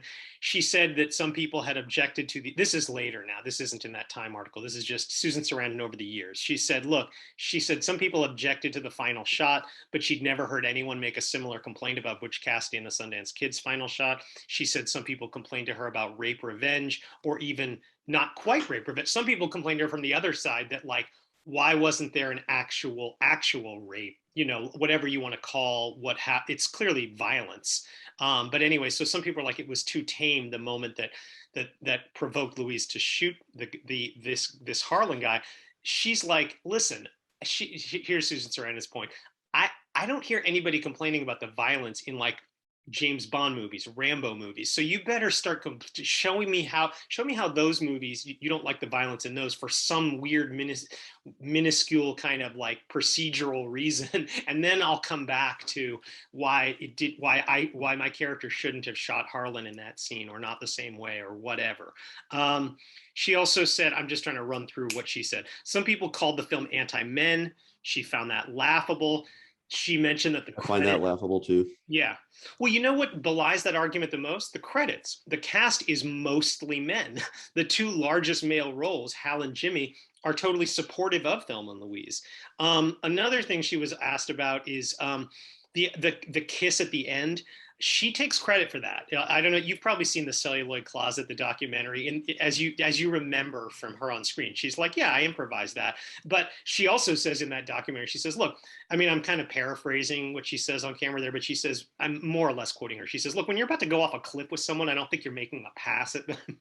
I think that's funny of her to say that, and I think it's probably true. It kind of, at least for me, Chris, you tell me what you think of this. I think that moment kind of transcends notions of queerness and binary disruption, if it's possible for any moment to transcend those kinds of things. Because to me, when I see Louise kiss Thelma in that moment, I think it's about just this unconditional love that they've developed for each other, which isn't it doesn't have to be labeled as sisterly or something else. It's just a love that you can feel for somebody before you go off a cliff with them. What did you think? What do you think of that little moment there anyway? Am I wrong? I think a kiss can mean a lot of things. I mean, Sure. I think it can have some queer connotation. Sure. I think it doesn't necessarily have to. Right. Um, I think that's one of the things that makes it kind of a brilliant moment. Yeah. Is that it really sort of lends itself to, and then the unconditional love element, and the fact that they've been through these things together. I don't know. It's weird. I haven't thought deeply about this movie in a long time. And Right. No, that's I'm fair. currently doing that. So it's Well, if you really want to think deeply about this movie, there's lots of books you can go to, as it turns out. Thelma and Louise struck like a thunderbolt. I mean, if you think of the amount of ink that's been spilled on Thelma and Louise in the year since it's come out, it far surpasses that of other movies that technically did better at the summer 1991 box office. Like, for example, Robin Hood, Prince of Thieves, or Naked Gun 2.5, The Smell of Fear, or City Slickers. There just haven't been as many books about those movies. which is a shame on the Naked Gun front, in my humble opinion. But I mean, Thelma Louise, and also in academic articles, I can confirm, as that movie is often called by the fifth or sixth paragraph of such an article, Thelma. Thelma took an outsized role in textbooks that focus on the disenfranchised. That twosome of Thelma and Louise turned their turquoise T-bird into countless classes and curriculums. And I think the good news is that hasn't ended. There's a book about Thelma and Louise by Becky Aikman and Janine Lanouette. There's a Off the Cliff, documentary. is that what it's called? Yeah, that's a good book. I actually wrote about that when it came out. Yes. Oh, great. Yeah. And there's a documentary called Catching Sight of Thelma and Louise. See, yeah, you know about it. Well, here you are. You're knowing about all this then. It's been a little while. Right. If I were smart, I would have cribbed a couple of their insights. Did you want to crib any of their insights right now for us? Like I said, it's been a little while. Okay, that's all right. Since I read it, but Well, I recommend it. I know it's a good book. She did her research. Did a lot of really good interviews. Yep. So those are valuable. I recommend Off the Cliff, definitely. Yeah, that too. Yeah. Well, I should say Callie Curry won an Oscar for this. This was her first film. She went on to many other impressive projects, from Mad Money to Nashville. She served on the board of the Writers Guild of America, the Hollywood Women's Political Action Committee, and the Fairness and Accuracy in Reporting Women's Media Watch Project. Those are all positive legacies of this film. On another positive legacy, I would say before the 1990s, there were only a handful of women's studies departments in American universities, but they grew exponentially after 1991. Not only thanks to Thelma and Louise. I mean, you can't give that movie only credit. There were a lot of other reasons. There was Susan Faludi's book Backlash. There were the Clarence Thomas, Anita Hill hearings.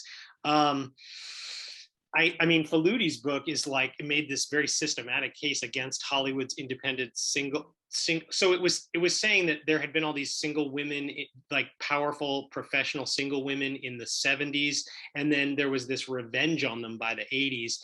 Her big paradigmatic film for that was Fatal Attraction. So after all that, it's interesting to me that Backlash came out, and then in 1991, the same year that Faludi's book came out, you saw all these movies that seemed like they were trying to kind of agree with Faludi. And I don't just mean Thelma and Louise, but 91 was also sometimes just called the year of women with guns. You had Sleeping with the Enemy starring Julia Roberts. You had V.I. Warshawski starring Kathleen Turner. You had Terminator 2. You had Silence of the Lambs. So that's 5 movies. Now, here's the thing. After that, after 91, here comes the bad news. There wasn't a lot of follow-up. Thelma and Louise was not followed by nothing, but as your book that you reviewed points out, it was not followed by what should have happened. Thelma and Louise did not let 1,000 flowers or even a dozen flowers like Thelma and Louise did not bloom afterward. And it's sad that they didn't. There weren't a lot of dramas about, which were taking seriously two women together kind of against the patriarchy after that, not for a long, long time. And I think that is something that we need to point out, that's just sort of sad that was kind of a road not taken, if you will, that should have been taken and kind of wasn't. I think that Susan Sarandon and Gina Davis became the last 2 persons to be Oscar nominated for Best Actress for the same film. That actually represents an evolution in Oscar campaigning, partly because of Harvey Weinstein. Studios almost never campaign 2 leads anymore for the same film. They prefer the ostensibly safer route of lead and supporting. So even when you have a movie like 2018's The Favorite, where the 3 women are obviously co-leads, they run Olivia Colman as lead and they run the other 2, in supporting. But anyway, I was going to mention that, so when I discussed 1986's Aliens a few podcasts back, Chris, I followed Hollywood following up Ellen Ripley with objectified women along the lines of like Lara Croft and Elektra. until Ellen Ripley's worthy successor finally arrived in 2012 with The Hunger Games. So that only took basically about 25 years for them to properly kind of follow up what Ellen Ripley represented. Now, during those same decades, it was even more rare to see anything like Thelma and Louise, which I consider a kind of a real world carve out of adult women companionship, partly through confrontation of chauvinism. Any thoughts about that, Chris, about like, I don't know, why Hollywood fell down so bad, or did it fall down? So maybe it didn't fall down and I'm forgetting some great Thelma and Louise-like films over the 20 years after it. I don't know. I don't know if it fell down, but I don't think Thelma and Louise was necessarily representative of the industry. No, it certainly wasn't. So I didn't really know how far it had to fall. Oh, I see your point. Sure. It was kind of a, you mentioned some of these other films, Silence of the Lambs, Terminator 2, V.I. Warshawski.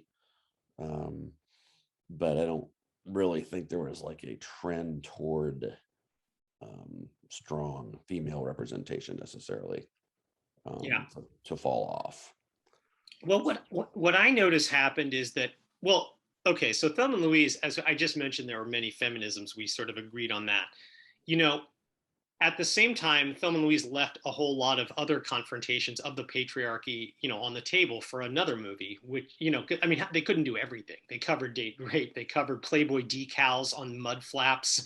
They couldn't cover everything, meaning there were a bunch of other ones on the table that basically never happened in like an eight-figure budget film. But that said, the Clarice Starlings and the Thelmas and Louises did kind of migrate to TV, arguably, over the next few decades. That would happen more on the where there's less money involved. I think, where Hollywood is a little bit more willing to take certain chances on, so it did kind of happen there, but I still feel like it's sad that it didn't happen as much, as often as I would have liked, I guess. Thelma and Louise had actually closed the Cannes Film Festival in May 1991. While Thelma and Louise was still in theaters that July, one of its Cannes federates wound up startling Hollywood, earning even more money than Thelma and Louise on a much smaller budget. This was the directorial debut of Mr. John Singleton, who was born in LA in 1968, raised in Black neighborhoods, attended University of Southern California, and while there, put in time as a production assistant on Pee-wee's Playhouse and as an intern on the Arsenio Hall show. He was very busy.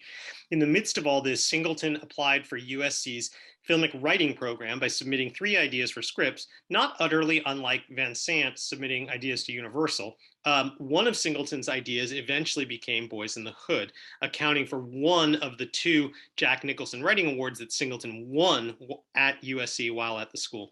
By the time Singleton graduated in 1990, he was working as an intern at Columbia Pictures, where he submitted the script to Stephanie Allain, who showed it to new studio chief Frank Price, who apparently offered Singleton $100,000 to walk away. I doubt Singleton was singling out Gus Van Sant when he later said, quote, "I wasn't going to have somebody from Idaho or Encino direct this movie," unquote.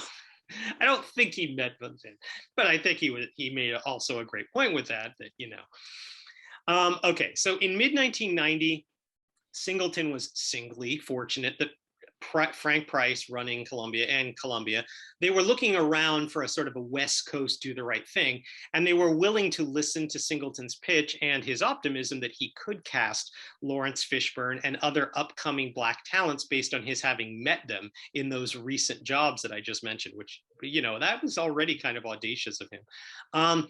With Fishburne on board, Columbia agreed to the same budget as Do the Right Thing, namely $6 million, an eye-popping number for a first-time director fresh out of film school. Fishburne helped with casting, suggesting, among others, the unknown Angela Bassett to play his estranged wife. Other than Fishburne, most of the other actors worked for the union minimum. Half of the budget went to camera stock and equipment. Singleton has said that the studio hadn't heard of Ice Cube or NWA or that band's song BOYZ N THE HOOD, which was probably just as well, that Columbia didn't know what any of that was coming into it. Like Singleton, Ice Cube based his work on what he knew from growing up in what we now call the Hood. Oh, we're calling the Hood then. Production began around the same time as My Own Private Idaho in October 1990. Unlike Van Sant's film, Boys in the Hood featured former gang members serving as consultants on wardrobe and dialogue authenticity, as well as a predominantly African-American crew, including on-set security provided by the Fruit of Islam. Wasting no time, Boys in the Hood lets us hear the pernicious people and place of its title, even during the Columbia Pictures logo, segueing into a title card saying, quote, 1 out of every 21 Black American males will be murdered in their lifetime, unquote. A second saying, quote, most will die at the hands of another Black male, unquote, a stop sign. And then, quote, 1984 South Central Los Angeles, unquote, as one of 4 Black pre-teenagers detours his buddies to study the bloody evidence of last night's gang shooting under Reagan-Bush posters. During a colonialist class lecture on Thanksgiving, one of the 4 kids, Trey Styles, makes snide remarks, is penalized to teach the class himself, instructs them that because the first person was from Africa, everyone is from Africa, gets challenged by the detouring kid who says he's no African booty scratcher, and escalates that into a physical fight, which causes the teacher to call Trey's mother, Reva, who informs Trey that per his written agreement, he must now go to live with his father because, as she tells him on the drive to his dad's, quote, I just don't want to see you wind up dead or in jail, unquote. At Furious Styles' modest house in Crenshaw, the transition becomes emotional for Mom, Furious, and eventually Trey, who turns from his Crenshaw friends to ask Mom when she's picking him up. After Furious forces Trey to rake all the front yard's leaves, he reminds him of the weekend rules regarding cleaning to teach him more responsibility than their street's rugrats. Late at night, an intruder breaking into the house causes Furious to get up, pick up his pistol, shoot at the man, blow 2 holes in his front door, call the cops, wait for them outside in the cold with Trey for an hour, see them, hear the black cop lament that Furious missed the N-word, and lament that this cop doesn't know what's wrong. Trey, Doughboy, and Ricky walk along local train tracks with Chris, who asks if they want to see a dead body. But at the stinky body, young men approach, who are considerably older than these preteens, insist on Ricky's football, get it, and play around with it until Doughboy scrambles to get it back, evincing a beatdown, but also the ball's eventual return. At a beach, Furious tests a stone-skipping Trey on the 3 rules that Trey does tell. Always keep eye contact, ask Dad for help because stealing isn't necessary, and never respect anyone who doesn't respect you back. Furious says any fool can make a baby, but only a man can raise children, and never to enter the army as he did, because that's no place for a Black man. Police arrest Doughboy and Chris for theft, while Doughboy's mother, Brenda, and Trey and Furious watch the cop car carry them away. A card says 7 years later, as we bust into Brenda's backyard barbecue party, where adult Ricky hands his kid to his mother and recently released adult Doughboy drops dominoes, plays cards, and reunites with adult Trey, who shows off clothes he sells at Fox Hills Mall, runs shoddy game on Brandy, shames the men into letting ladies get barbecue first, snatches an errant toddler from the street to her crack-soliciting mother, and barely skirts getting hit himself by Ferris fronting in a red Fiat. At Furious's kitchen table, as he cuts Trey's hair, Trey unfolds a fabrication of having wholesome sex with a woman with a, quote, body out of jet centerfold, unquote, without a condom, because she said she was on the pill. Disappointing Furious. In the next scene, rolling in Trey's VW Bug, Trey admits to Ricky that he lied to his father and that he's still a virgin because he's afraid to become a daddy like Ricky. In Crosscuts, Trey argues with Brandy that she should have sex before marriage, while Doughboy beats up a minor thief, hits on a passing woman, and drinks 40s.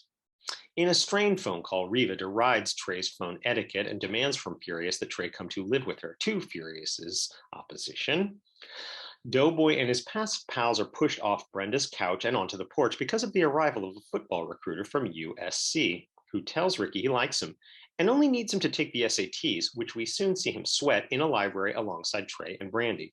When Trey and Ricky visit Furious, He takes them to an empty lot with a billboard hyping Korean loans, where Furious recommends keeping Hood home sales black, quote, just like the Jews, the Italians, the Mexicans, and the Koreans do, unquote. But when a black man responds, crack wars depress home values, Furious retorts, quote, we are not the people who are flying and floating that shit in here, unquote. And that guns and liquor are so easily available because whites want blacks to kill each other. At a Crenshaw Street party at night, Doughboy defends his atheism, ableism, and sexism until Ferris pushes over Ricky, causing Doughboy to confront Ferris and his red-fronting friends who walk away until Ferris fires a machine gun into the air to break up the crowd. On the way home, Trey tells Ricky how badly he wants to leave the chaos of LA until they are pulled over by police, one of whom we recognize from Trey's childhood. Now seeing Trey only as a young punk, pushing his pistol into Trey's face to feel his fear. At Brandy's, Trey punches air as part of a nervous breakdown until Brandy calms him down and they have their first copulation. Furious and Reva meet at a posh restaurant where she upbraids him that as a father, he only did what most mothers do. Doughboy and Ricky have a fraternal fight that results in Ricky running away, telling Trey he's joining the army, and him buying a lottery ticket. But the Bloods see the two of them, chase them in their car, and blow a massive hole through Ricky's chest.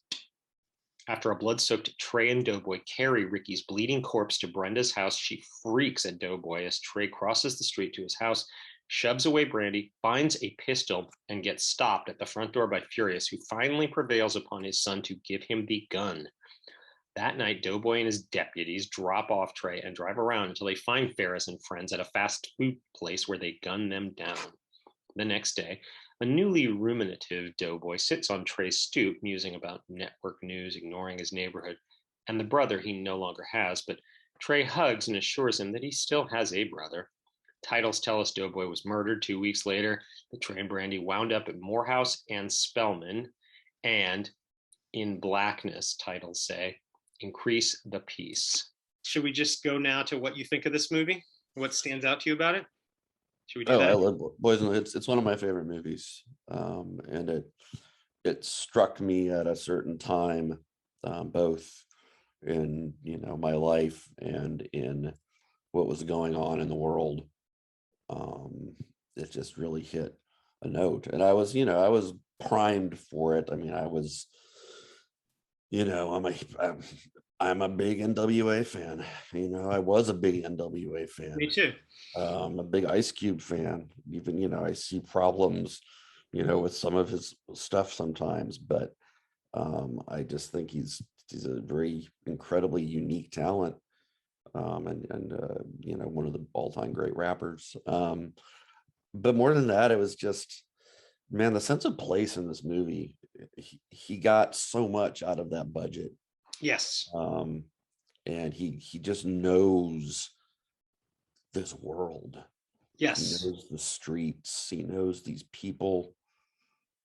And then he's able to sort of like meld that with this sort of archetypal tale of trying to, to move on and do something with your life, as Trey is doing, this Cuba Gooding character. Yeah. And then it's also, it's a tragedy, I mean, yes, it is. Right. It's this, this world that, these characters have to, they love in a sense because it's their world, it's their life, but it's so, and I think this is one of the things that Singleton is trying to get at. It's so limited. Yeah.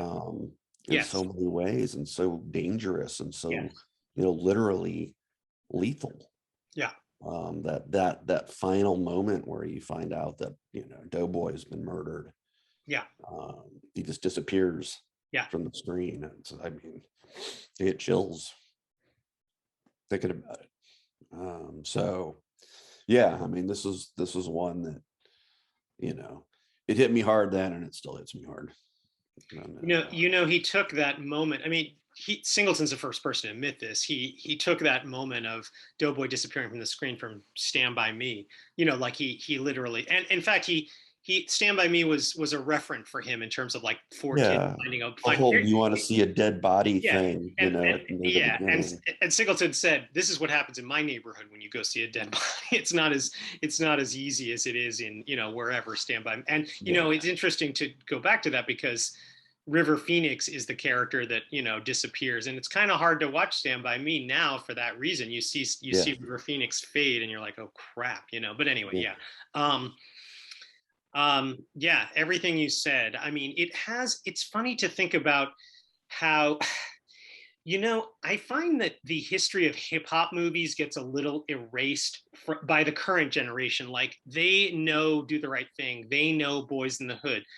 You don't hear that they know about movies like Breakin' or Disorderlies or Tougher Than Leather. And I get all that. Um, and part of me is like, okay, I know why they don't get it, but at the same time, those movies, as much as I did love, like, I don't know, Disorderlies. Let's face it, it's not as serious as a movie like this.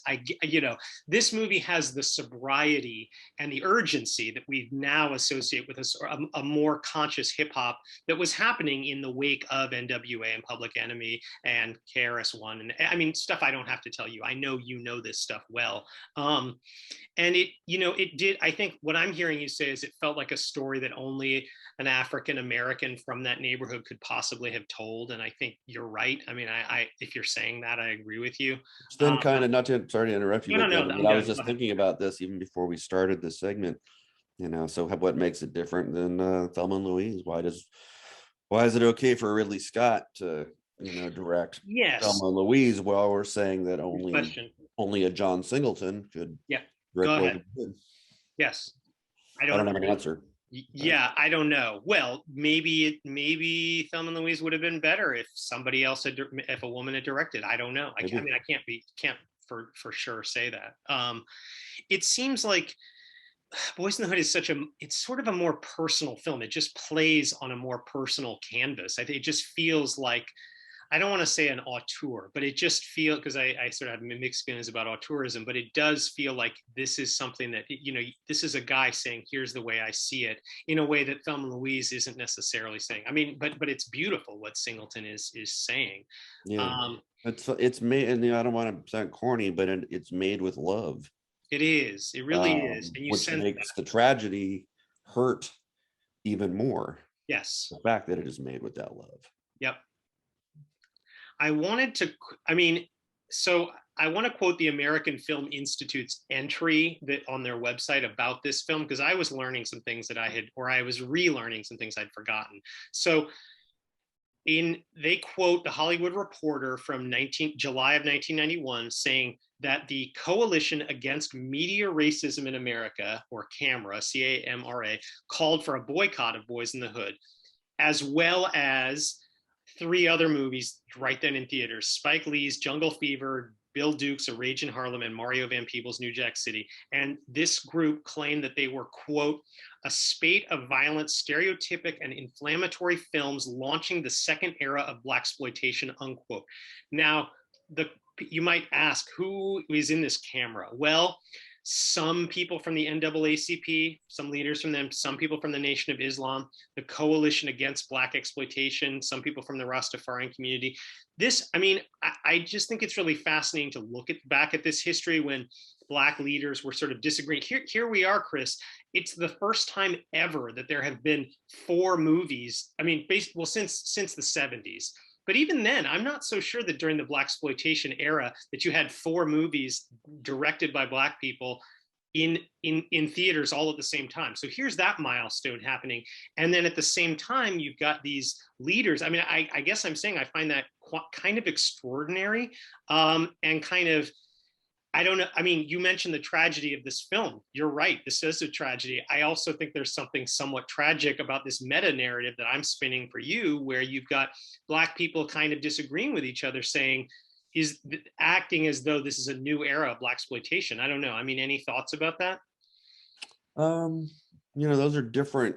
Those films that you mentioned are all very different. They are, of course. Which is, I think the first thing that jumps out. I've watched New Jack City recently. I really like New Jack City, but I love New Jack City. It's a lot pulpier if Yeah, you will, sure. than Boys in the Hood. It is Of very, course. it's a gangster movie. Man, Well, Rage in Harlem, I have not revisited that one for a long time, and I don't remember. But again, it's not, I know it's a lot different than these other no, but I'm not films. the And one. I'm not the one. I what was didn't the put other them. one? Oh, Jungle Fever. Jungle Fever? I I mean, didn't. I how in the world is Jungle Fever doing anything with it? What does that have to do with blaxploitation? remember. That's I didn't put this together, I Chris. know, I know you didn't. I know you didn't. I'm quoting the AFI, who's quoting I this mean, black-led man, group. Jungle Fever, I would have to say is like a brilliant melodrama. Yes, I agreed. mean, about race. Yes, I agreed. love Jungle Fever is Me too. might be. I mean, I guess Do the Right Thing is number one. I guess Malcolm X has to be number two. But Sure. Jungle Fever is a strong three. I love Jungle Fever. It's so much more than just the love relationship. There's also the great scene with the women chatting in a way that you hadn't seen on screen. The There's Samuel, crack epidemic. It's dealing with the crack. One of the first Samuel L. movies on that Jackson. scale to deal with the crack epidemic. So Yeah. these are all very different. You guessed how I felt about the statement or the lumping those films together. Yeah. I don't know why can't black filmmakers make gangster movies? Well, exactly. Thank you. Especially since in 1990 there was this spate of white filmmakers making gangster movies. There was, The Godfather Part 3. There was Goodfellas. There were like two or three others that I'm not even thinking about right now. But there were a bunch of I happen to know that there were at least like three or four. There was the one with Sean Penn's State of Grace. Anyway, I'm just thinking there were like three or four or five, and you don't and for some reason white filmmakers like Scorsese and Coppola don't get a bunch of white. Well, I don't know. Do they get a big concerned group of white people saying, hey, Yeah, this is a new era of exploitation? I don't know. I don't hear I that. mean, there's been a vocal Italian American contingent that was against the Godfather movies. Yeah. Okay. No, boy, I'll tell you, I only learned about them much. I know what you're talking about, but at the time I never heard of them. I only heard of them much later. I'm saying they didn't make a huge splash. At the time, so you have these daily Variety and Hollywood Reporter are breathlessly reporting not just the opposition to these movies, but also security concerns, gang fights breaking out in theaters. So meanwhile, Columbia Pictures releasing Boys in the Hood is adding all this extra security to screenings. They're putting out statements. There's a strong anti-violence message. Actually, it's kind of impressive. Frank Price and Columbia they didn't flinch. I mean, they kept their release date of July. They didn't back down. I mean, I'm not trying to give Columbia like credit. They're not, they're not Martin Luther King. They're not that good, but they were at least a kind of a good ally here, saying, hey, we're not going to back down. This is a great film. We have a great film. And because they did that, it was a hit. I mean, that wasn't the only reason. John Singleton produced a great film. That helps. But I'm saying that they didn't back down. They said that so I'm quoting from the AFI. As a result of opening weekend violence, Boys in the Hood was pulled from 19 theaters, but Columbia maintained plans to expand to roughly 80 more screens on 19 July 1991. Singleton spoke out against accusations that the movie was to blame for the incidents, as reported in a New York Times article from July 14th. He said, quote, in that article, I didn't create the conditions under which people shoot each other. There's a whole generation of people who are disenfranchised, unquote. And also, he said to pull the film from theaters would be an act of artistic racism, unquote. Hey, you know what? I agree with Singleton. Any thoughts about anything I just said, Chris? It's all coming back to me now. Yeah. Being whatever, however, 22 years old, and yeah, go ahead. Reading about this stuff, and I saw Boys in the Hood several times, and I did too. But I had forgotten about the security and everything. Yeah. I mean, it is a movie that is partially about gangs. So, I don't remember what violence there was. I'm not saying there wasn't any violence, but I don't have the research in front of me. There was some. Yeah, there was some. Yes. But again, man, to say that movie is somehow instigating right violence or that its message is to go out and commit violence. I don't know. So you can only say that if you haven't seen that movie. Thank you. Yeah. Well, and here's the thing. So I'm right as I'm preparing for this podcast episode, Chris. I'm reading the AFI's long entry about these, and they cite these violent incidents. But what they don't mention, and this also isn't mentioned in the Wikipedia article about BOYZ N the HOOD, so in other words, do not get all your history from Wikipedia or the AFI. A certain chapter of this story that I Chris, consider important. On March 3rd, 1991, 4 white officers of the Los Angeles Police Department brutally beat motorist Rodney King in what's now considered the second most seen single video of all time, the first being the Zapruder film of JFK's killing. So, it's, Chris, you mentioned New Jack City. I was actually in Westwood that Friday outside the theater that was premiering New Jack City, like the first weekend of March 1991. It was just random that I happened to be there. And we saw this like large crowd. We weren't seeing New Jack City. I saw it later, but we just saw the crowd gathered under the marquee outside the theater, and there were fights breaking out. I mean, at the time, Chris, I'm going to admit this, I was scared. We were checking the LA Times the next day, and we saw a minor article about it 2 days later about if anybody had died. But what I think, why do I mention this? Because what I think the AFI is kind of leaving out when they're explaining this violence here to whoever's reading this is that the civil unrest at movie theaters that summer was directly related to the King video and the increasing sense that white America could make any excuses for those 4 officers. I mean, it was on CNN every night. Every night CNN interviewed a different white guy who said, well, these officers didn't do anything wrong. I mean, so I think, I don't know. I think the AFI does make it clear that many Black organizations were in some ways forfeiting their leadership. So it shouldn't be surprising that movie theaters were becoming rallying points, almost like mini Fergusons. They were sort of proto Black Lives Matter places to gather. I mean, that you couldn't gather in that many places. And another thing is there was a gang war between the Crips and the Bloods at the time, which, as you just mentioned, BOYZ N the HOOD does refer to. Had the Crips and the Bloods been fighting in 2014, I'm sure the Ferguson protests would have seen a lot more violence. For me, the spate of violence that the AFI associates with this first ever contemporaneous foursome of Black-directed films, for me, Chris, it's a case of the fallacy post hoc ergo propter hoc, or after, therefore, because. So what I think is that, when Spike Lee, Mario Van Peebles, Bill Duke, and John Singleton were making their movies to be released in 91, well, they were well aware of the rise in Black consciousness, the Arsenio Hall Show, In Living Color, rappers regularly saying the name of the year, Africa medallions, X-hats, etc. But they were not, however, aware that there was going to be this Rodney King video. So there's no way they could have sort of predicted. I mean, I don't know. So, yeah, I mean, I don't know. So Any thoughts just going into that? real quick. Yeah, please. What's the date on Rodney King again? March 3rd, 1991. It was released to news organizations like 2 days later. Okay, so March 91, release date on BOYZ N the HOOD? July 91. Okay, release date on New Jack City? March 10th, or whatever that weekend was, right after the King video came out. Yeah. Okay. I mean, it's such a, we all remember where we were when we saw the Rodney King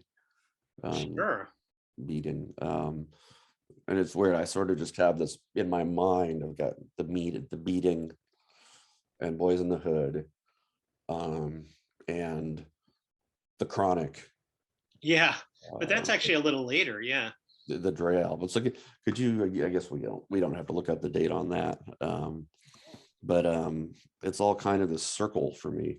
Right. All very connected. The reality of what happened, and then the art that some of it came before and was made before, and then some things came after. But the conditions that led to this beating existed before. Well, for decades before. Decades. And it's absolutely informed. I mean, Straight Outta Compton, I believe, was 88. Yes, it was. Yes. So, it's not like the Rodney King beating spawned all of this other art. A lot of this art was connected to, as you said, the conditions that were that existed for so long before the actual beating. So I don't know. It's just things that run through my mind as I listen to the Chronic or Yeah. watch Boys of the Well, Hood. yeah. No, that's reasonable. I mean, I guess I'm happy that Columbia didn't back down. That's good. And I'm also happy that the AMPAS voters, the Oscar voters, from their perspective, didn't back down either. They made John Singleton sort of. I mean, John Singleton became the youngest ever at 24 years old and first African American, nominee for Best Director. It's always important to mention that. And that was great. I mean, now he didn't win. He obviously lost to Jonathan Demme for Silence of the Lambs. But I mean, like, still that just establishing that was such an important precedent to establish. And I think that, in some ways it's lucky in a tiny way. I think that that the riots had not quite happened yet. So, Singleton gets nominated in February of '92, right? For this award for Boys in the Hood. The Oscars happen in March. They come and go. It's late April when the verdict is laid down, and then LA blows up for a few days. Right. It has to be said that part of the legacy of Boys in the Hood is that it did greenlight a whole lot of other movies supposedly either about gangs or just mature movies about the hood, like, okay, here's what it's like to grow up in the hood. Movies like Menace to Society or Clockers. However, those movies didn't come out until after those riots of LA 1992. And I think that in some ways those movies were hurt. This takes nothing away from John Singleton's brilliant artistry and the great film he made.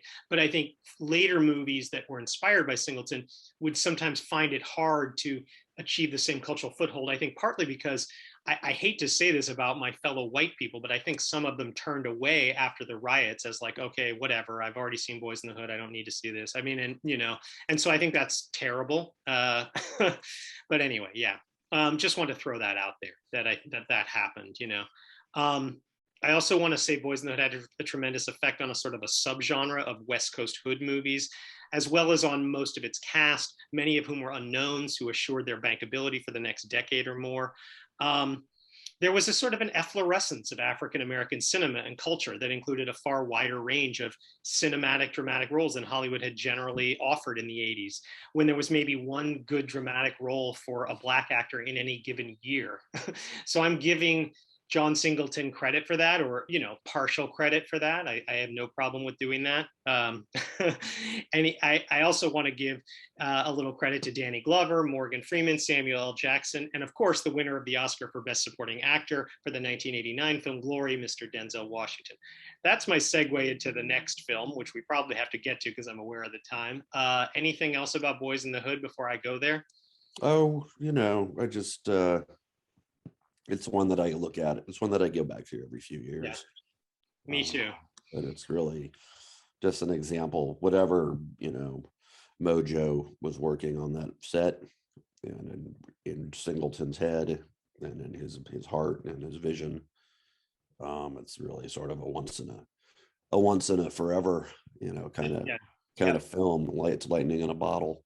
It really is. It's beautiful, and at least whatever else happens, and dear departed Singleton, but we will always have Boys in the Hood, which is so nice to know and think.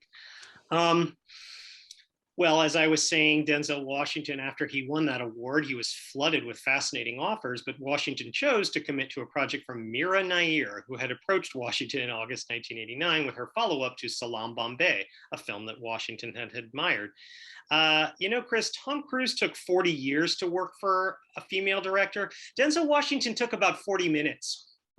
Okay, I'm exaggerating, but not as much as I wish I were. At this point, I need to take a step back to admire Mira Nair for raising and blazing a trail that no woman of color had ever raised or blazed.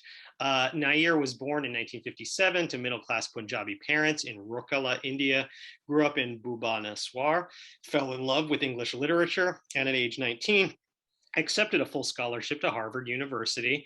Although she was interested in acting, writing, and photography, Nair eventually found herself attracted to film directing because, as she said, quote, "I like to work with people, and my strength, if any, is that, working with life," unquote. Beginning in the late 80s with her, I'm sorry, in the late 70s with her thesis documentary film at Harvard, Nair explored social issues amongst Indians and Indian expatriates, but always with a certain humanity that eschewed easy, evil antagonists, you know? In the 80s, Nair made more documentaries covering issues from misogynist prenatal sex selection to Bombay's stripper exploitation. Working on the latter project on Falkland Road, aka Bombay's red light district, Nair began hoping to make a film about and starring the region's young impoverished children.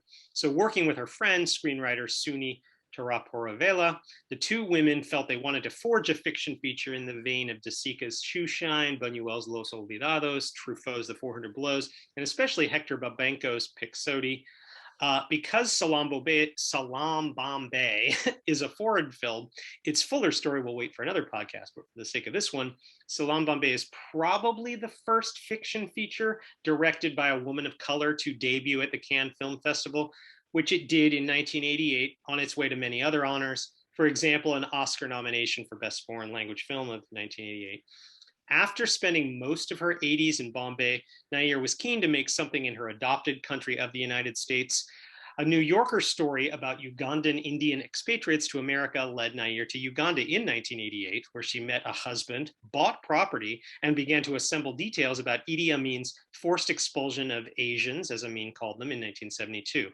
Nair and Taraporevala traveled to Indian-owned motels throughout the southern United States in early '89, eventually meeting a carpet cleaner in Mississippi named Demetrius, whom they decided to make into the Romeo of the Romeo and Juliet story they had begun to envision.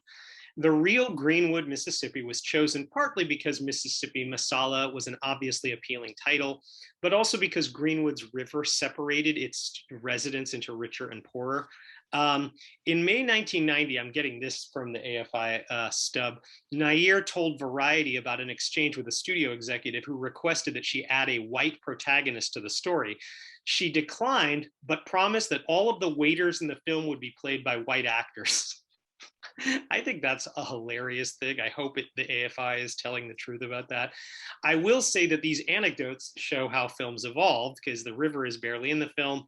A black actor plays the most prominent waiter and Demetrius' dad. And after Paravella spent a year writing the J-By role for Ben Kingsley, Kingsley committed to, but then eventually dropped out of the project. Dropped out of the project. As it happened, Kingsley's departure from Mississippi Masala caused the film's financial backers to walk away until Denzel Washington, fresh off his own Oscar, fully committed to playing Demetrius. Washington found a very willing ally in Mira Nair, who well understood the problems with merely casting a black person in a role written as white, as, for example, Clint Eastwood was then doing with Morgan Freeman in Unforgiven. No, instead, Nair and Taraporevala worked closely with Washington to essay specific Southern Black culture, from backyard barbecues to R&B clubs. This was a culture she wanted to be as fully distinguished as the one of the diasporic, disenfranchised Indian without a place to call home. She wanted them to be equal in the film as much as she could. Mississippi Masala was made in autumn 1990, almost entirely on location in Mississippi and Uganda. Nair claimed it was the first film made in Uganda in 4 decades since The African Queen.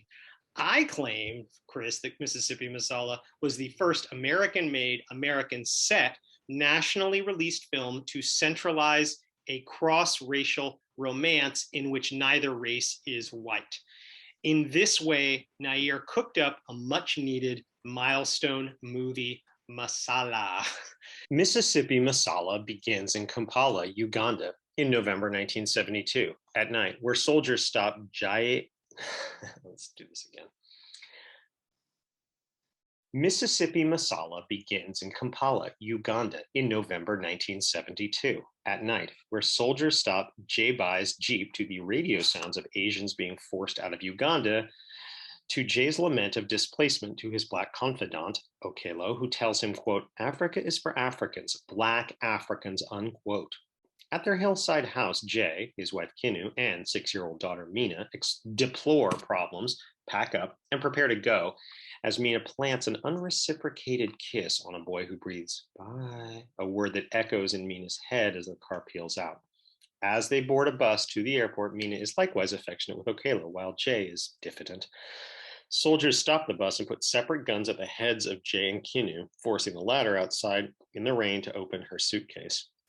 At the 15-minute mark, the camera pans slowly across a global map like an airline's flight display from Uganda to Greenwood, Mississippi.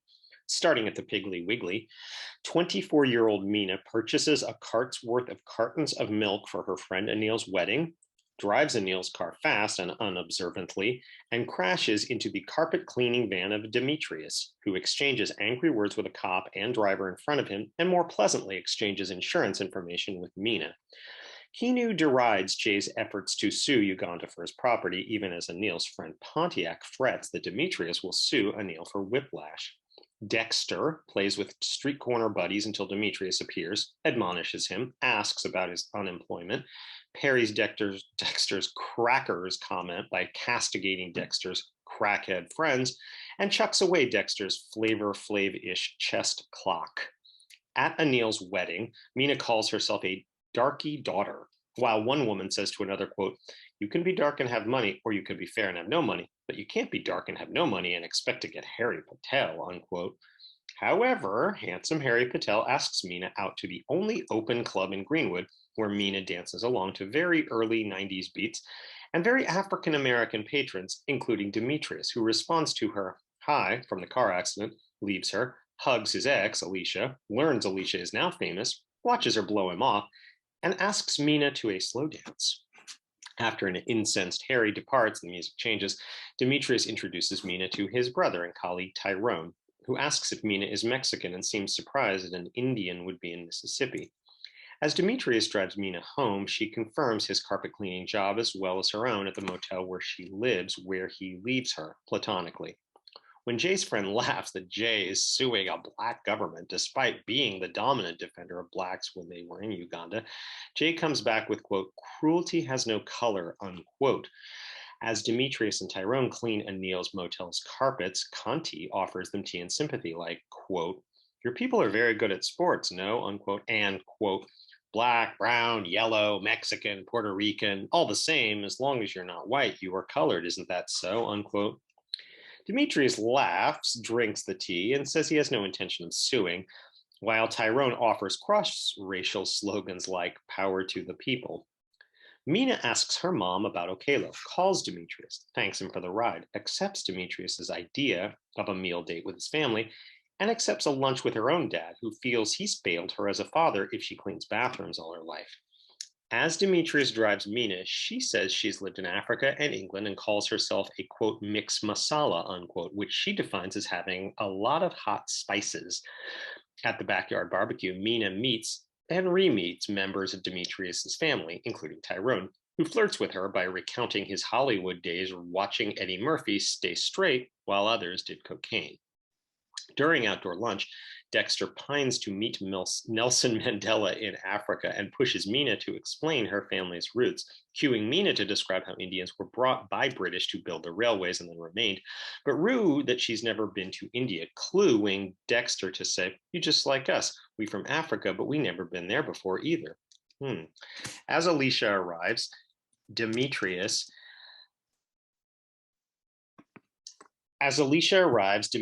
pointedly pivots away with Mina, asking her if she's been to the bayou. And when they walk by and by a bayou river, Demetrius quotes his dead mother that one can never walk through the same river twice. At the film's halfway mark, the camera jitters closer as Mina and Demetrius share their first kisses, after which he jokingly quotes Conti, "All us people of color must stick together, you know." In Mina's hotel's lobby, she wears a Bob Marley t-shirt while her colleague says sayonara to a Chinese client as a disguised Demetrius beseeches Mina to come to Biloxi. So she lies to her dad that her pal Nitu has invited her for a night and gets his approval for that. On a twilight beach stroll, Mina discloses her displeasure with discrimination. So Demetrius responds, quote, "Well, Miss Masala, racism, or as they say nowadays, tradition, gets passed down like recipes. The trick is you got to know what to eat and what to leave on your plate," unquote. On a tilt-a-whirl, The lovers shout world destinations to which they'll travel as Pontiac spies them and apprises Anil and Conti. In a sex scene without precedent in mainstream American cinema, biracial black and brown body parts are beheld and beloved as Demetrius and Mina consummate their relationship.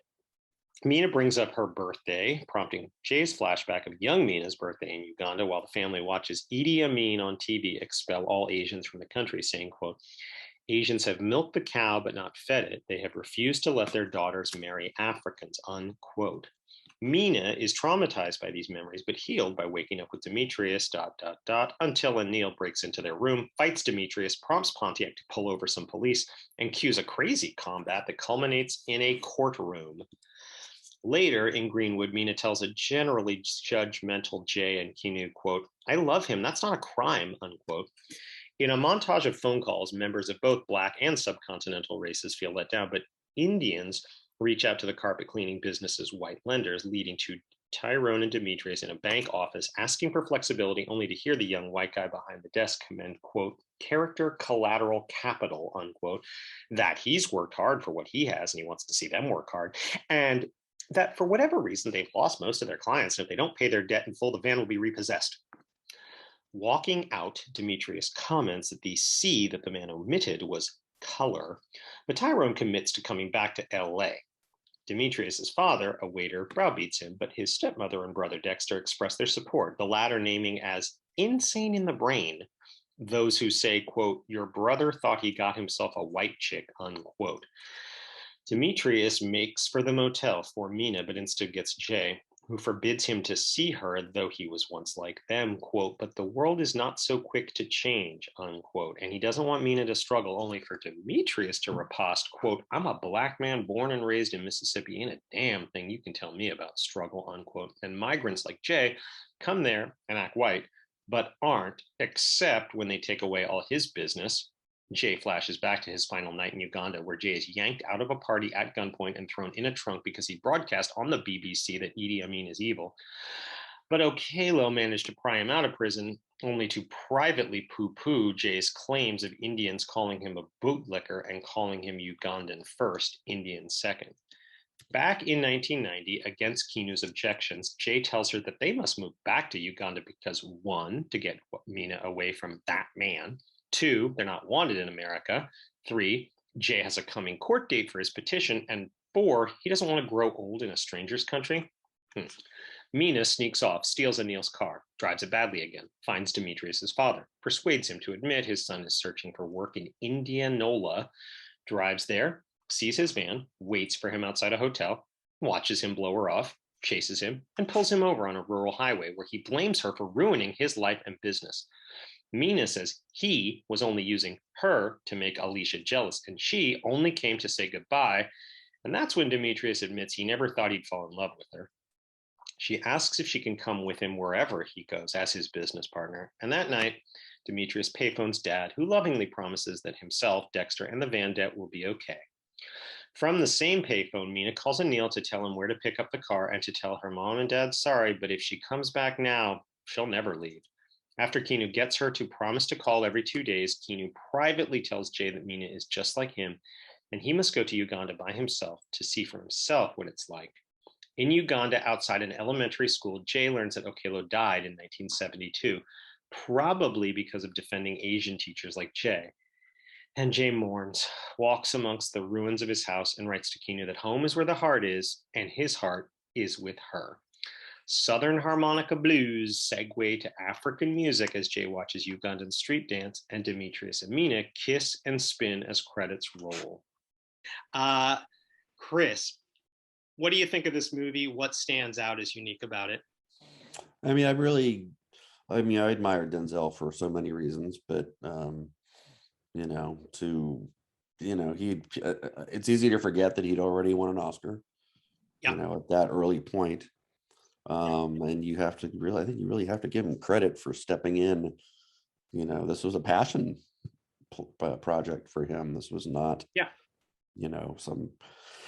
some big, this isn't like Cohen's and Shakespeare and Macbeth, and it wasn't a big action movie with, he was probably offered versions of Lethal Weapon, Yeah, like up the wazoo, and that would have yeah, been the easy thing to do. Would be to make 7 Lethal Weapon type films in the next yeah.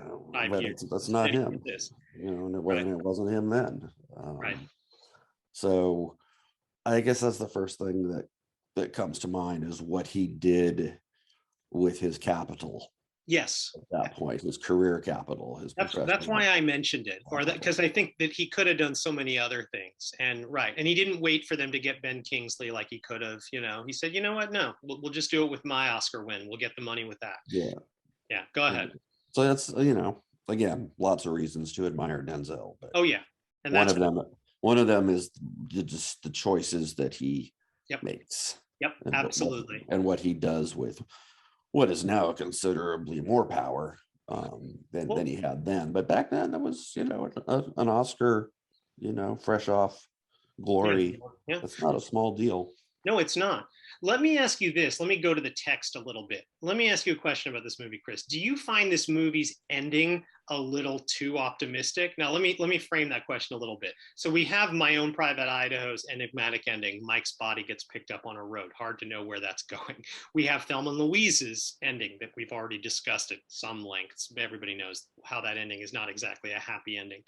We have BOYZ N THE HOOD, which you just mentioned. Bit of a tragic ending. I mean, what happens to Doughboy? Sure. We also know that Trey and Brandy are going to Atlanta to HBCUs, but it doesn't. I'm glad you pointed that out. Right. No, and that is something. And I remember my Oakland audience applauding just that title card coming on the screen, being like, yes, and that was great, at the time. So but you're right. But it is still kind of a tragic ending. Here, we don't have a tragic ending. We have, so I don't have to tell you how Romeo and Juliet ends. I think you're very familiar that movie doesn't exactly. They don't tragic, yeah. They don't ride off into the sunset together, as I seem to recall in another Shakespeare adaptation, Romeo and Juliet. So here's my question: is Mississippi Masala a little too rose-colored glasses at the end, the way it ends? For you? No, I don't have a problem with it. Nayar's a romantic, and part of her romanticism, I think, is she's not going to enforce a tragic ending. Right. My favorite movie of hers is still Monsoon Wedding. Yeah. And that's such a joyous film. I mean, it has darker elements to it, including an incest subplot. And yeah, sure, yes. But it's joyous. I mean, there's so much. She really, puts this sense of passionate joy onto the screen in her movies. So, no, it doesn't surprise me that this one has a happier ending. And I think because it's part of her sensibility, and it's pretty natural for her, I think it works fine. Yeah, I think you're absolutely right. I want to actually underline your point by mentioning something that I was noticing while I was watching this. So I noticed that Mira Nair hired an actor, this man named Joseph Alita, to play Idi Amin. But the guy's only scene is on TV telling Asians to go back to Asia. So if that's your only scene, surely it would have been easier just to pull stock footage of the real Amin.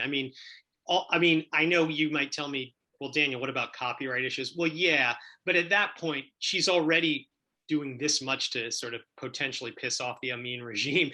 At that point, she's not worrying about a copyright issue of like 10 seconds of footage. But the reason I bring that up in the context of what you just said is that Nair had gone out of her way to cast an actor as Idi Amin. And I can only think that at some point she had planned for that actor to share scenes with the actor playing Okello or something. And I mention all that to point to what I consider Nair's almost radical humanism that refuses to see villains, which I think is part of what you're saying. Here we are, Chris, in this story of one of history's most notorious villains ever, Idi Amin.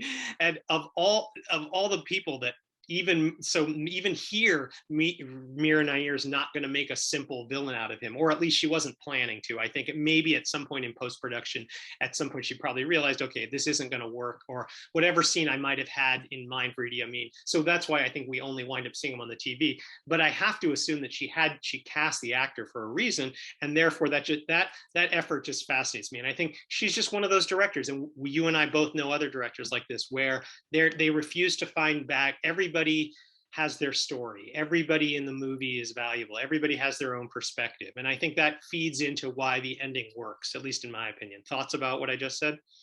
Yeah, no, it's funny. I hadn't thought about it in as globally, or I don't know if that's right, the right word, as institutionally, probably not the right word either, as you just put it, but it's it's been a little while since I've seen this, and so I don't remember the Amin stuff quite as well. But it is interesting that she actually cast an actor, as opposed to, you would think, even with copyrights, you would think that she would be able to, go back and find footage. Right. Well, copyrights, that's the least of her concerns, all things considered, in the rest of the movie. Right. I love her approach to class. I mean, Chris, you know as much about films as I do. Can you think of another movie about a carpet cleaner and a hotel bathroom cleaner? I personally can't. Boy, I mean, you mentioned, some of the neo-realist type films. Right. So yeah, going back to, but American-made films about this kind of thing. I mean, it's, if we get that at all, we get a Made in Manhattan, which is in a kind of a Cinderella subgenre with Pretty Woman, of a young poor woman being swept away by a rich white guy. This is not, and I guess more recently, maybe you could find something like Florida Project. Yeah. Oh, I love Florida Project. With William Dafoe as absolutely the hotel guy. Right. But here's the romance. I mean, now we do have some of those, but it's very rare. And for us to, as an audience, be asked to root for this Romeo and Juliet where neither side is rich. I mean, Shakespeare didn't take that chance. He made them rich, Right.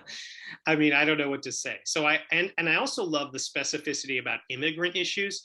On an earlier podcast, I dived into El Norte, which is Gregory Nava's 1983 film about different kinds of Indians migrating to the US and working as cleaners and servants. As with that film, I believe Nair's treatment of certain themes, it's so specific that it also generalizes, which only sounds like a contradiction. I'm talking about themes of like displacement, disruption, missing another country, not feeling home in America or anywhere.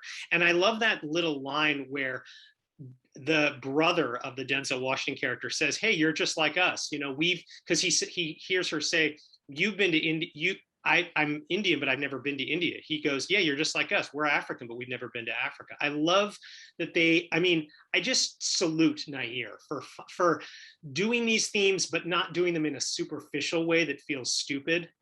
I'm just very impressed by that. I don't know. Yeah. Thoughts about that? No. I'm good. Okay. What it is I think ideally when this list finds ways to kind of describe this process of otherizing and yet also bring it out to larger context. I mean, like Susan Sarandon was funny about Thelma and Louise. She was like, this is a story about two women, but it could be about any two displaced persons. I don't know if I actually agree with Sarandon about that. I think a lot of Thelma and Louise is very specifically female, but that said, whatever. I like that she's saying that, and I think that these movies are at their best when they do that. I think, or not at their best, but I guess I'm very happy when they do that. Sometimes Mississippi Masala is called a 1991 film, sometimes 1992. It was planned as Denzel Washington's first on-screen appearance in a year and his only film of summer 1991, but its American distribution company, Cinecom, went bankrupt. Luckily, the film won a screenplay award at that same 1991 Venice Film Festival, where River Phoenix won, received limited releases later that year in France and the UK, and was picked up by the Samuel Goldwyn Company for release in the United States in February 1992, about a month after the art house release of Julie Dash's Daughters of the Dust. The chronological order of this C-list corresponds to dates set by Letterboxd, which can be misleading. On the last podcast where I covered Daughters of the Dust, I problematized but ultimately agreed with that film's widespread distinction as the first film by an African-American woman to achieve a nationwide release in America. Too rarely is it noted that Mira Nair was hot on Dash's heels, with Nair becoming the first American female director of color to boast a modern set story in general release. Mississippi Masala is also likely the first American-made film to boast any South Asian descended women as director, writer, and or co-lead actress. Perhaps the record keepers have been wary of Nair because Nair is chary about when exactly she became an American citizen. Although Nair has maintained residences in the United States since the 70s, when asked, she calls herself a citizen of the world. When the American Film Institute made its lists of American films, it included many films by foreign-born directors that were set in the United States, and I've followed their practice with the C list, meaning Mississippi Masala earns several milestone distinctions. It's true that Mississippi Masala was not a large hit in the winter of 1992, not quite making back its $8 million budget. Some people blame the marketing. Mira Nair barely looked back, moving on to a film about Cuban expatriates in Miami pretending to be a family, and other projects that I'll get into in a future podcast.